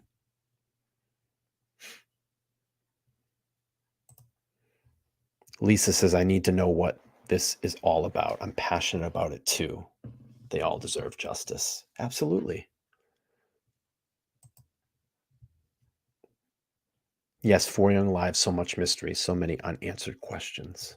All right, let's give Steve the respect here to finish up, and then we'll wrap up the stream. You're going to have to be a little awkward, and you're just going to have to share. And the only cure to pain is love. It's the only thing that's going to heal us. That's the only thing that's going to heal you. So all I challenge you in the next week, the next days, is just go out of your way and tell someone you love them. Love the people in your room that you go back to, your apartments, your house. And that will make a difference. And that's something that they can see where they're at right now. That you changed your life just a little bit, and you're a little bit nicer and a little bit kinder. Thank you. All right. I think Steve said it best. Love the people around you. Tell them that you love them. I love all of you guys here. You're my idiots. I wouldn't be here if it wasn't for all of you. So, with that being said, I think this is going to end part 3 Part 4 will be on Thursday night. And what I'm going to do on part 4 is I want to take a look back and see how the media was reporting this. That is the reminder. Make sure you go and hit the remind button on that stream. If you are a paid member, all my little green, it looks like little green S's to me, but all those little stars, if you are a paid member, go to my community page. It's on the home page tab. Click that community. And if you want, you can join us in the Discord server. It's for paid members only. You will see the post. I updated it this evening. You can get in there. I want to appreciate everybody. No, come on, Annie.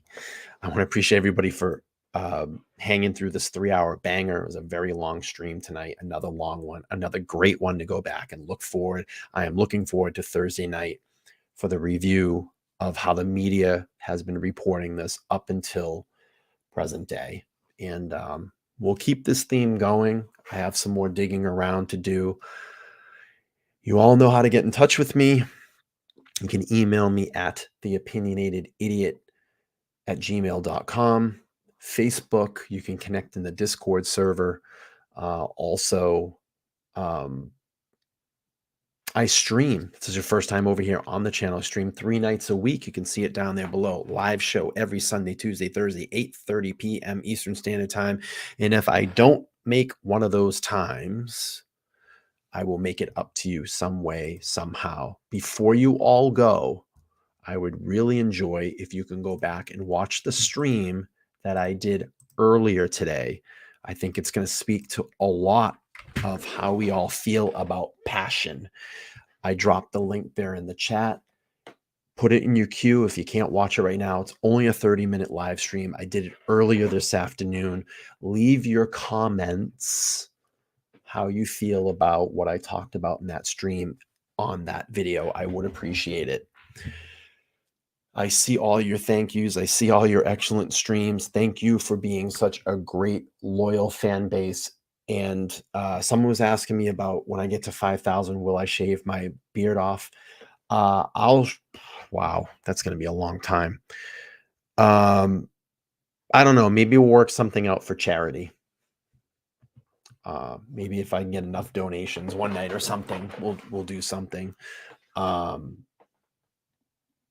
I don't know. We'll come up with something, but it's not going anywhere right now. Let's get to 5,000. Let's get to 5,000. We're at 3,380. This channel's growing. Every night consistently we've been getting 100 people, and that's what I said from the start. I wanted 100 people in here watching. But let's see. Let's just do another quick. Let's see if we gain anybody else while I'm airing out all this. Oh, we got another one. 38. Let's add a 1, and then we'll wrap this puppy up.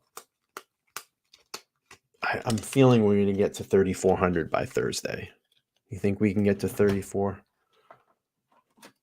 3,400 would be nice. $5,000 would be nice. $5,000 would be nice. But I'm loving the slow build because people are watching the live show, and that's what I wanted. I wanted this to grow. I didn't want to go, yeah, maybe at 10,000 we'll shave it. That would be the end of the year. Maybe we'll shave it. Yeah, you locks of love, guys who can't grow a beard. Yeah, I'm not doing my live stream in my boxers. You should shave and braid it like a Viking instead of you should braid it like a Viking instead of shaving it. I don't know. We'll come up with something. But you guys are funny. I'll give you a couple sound bites before I go. Steven. Let's all lean back. Let's all relax. And I will see you all on Thursday. What a live. Look at this. The channel's growing like crazy. Remember when I was only at like just below 2,000? Shit, it was just a couple weeks ago. Yeah, at 100,000 shave your back. I have to shave my back anyway, so. You want me to do the fake news one? Which one? This one. You are fake news. Bing, bing, bong, bong, bing, bing, bing. Come on, man. How dare you? Let's get them all in. Liar. Liar. Bing, bing, bong, bong, bing, bing, bing. All right, everybody. Have a good night. Good seeing everybody. Be well, be safe. I'll see you back on Thursday evening. What a banger tonight. Such a great show. Bye, guys. Thank you.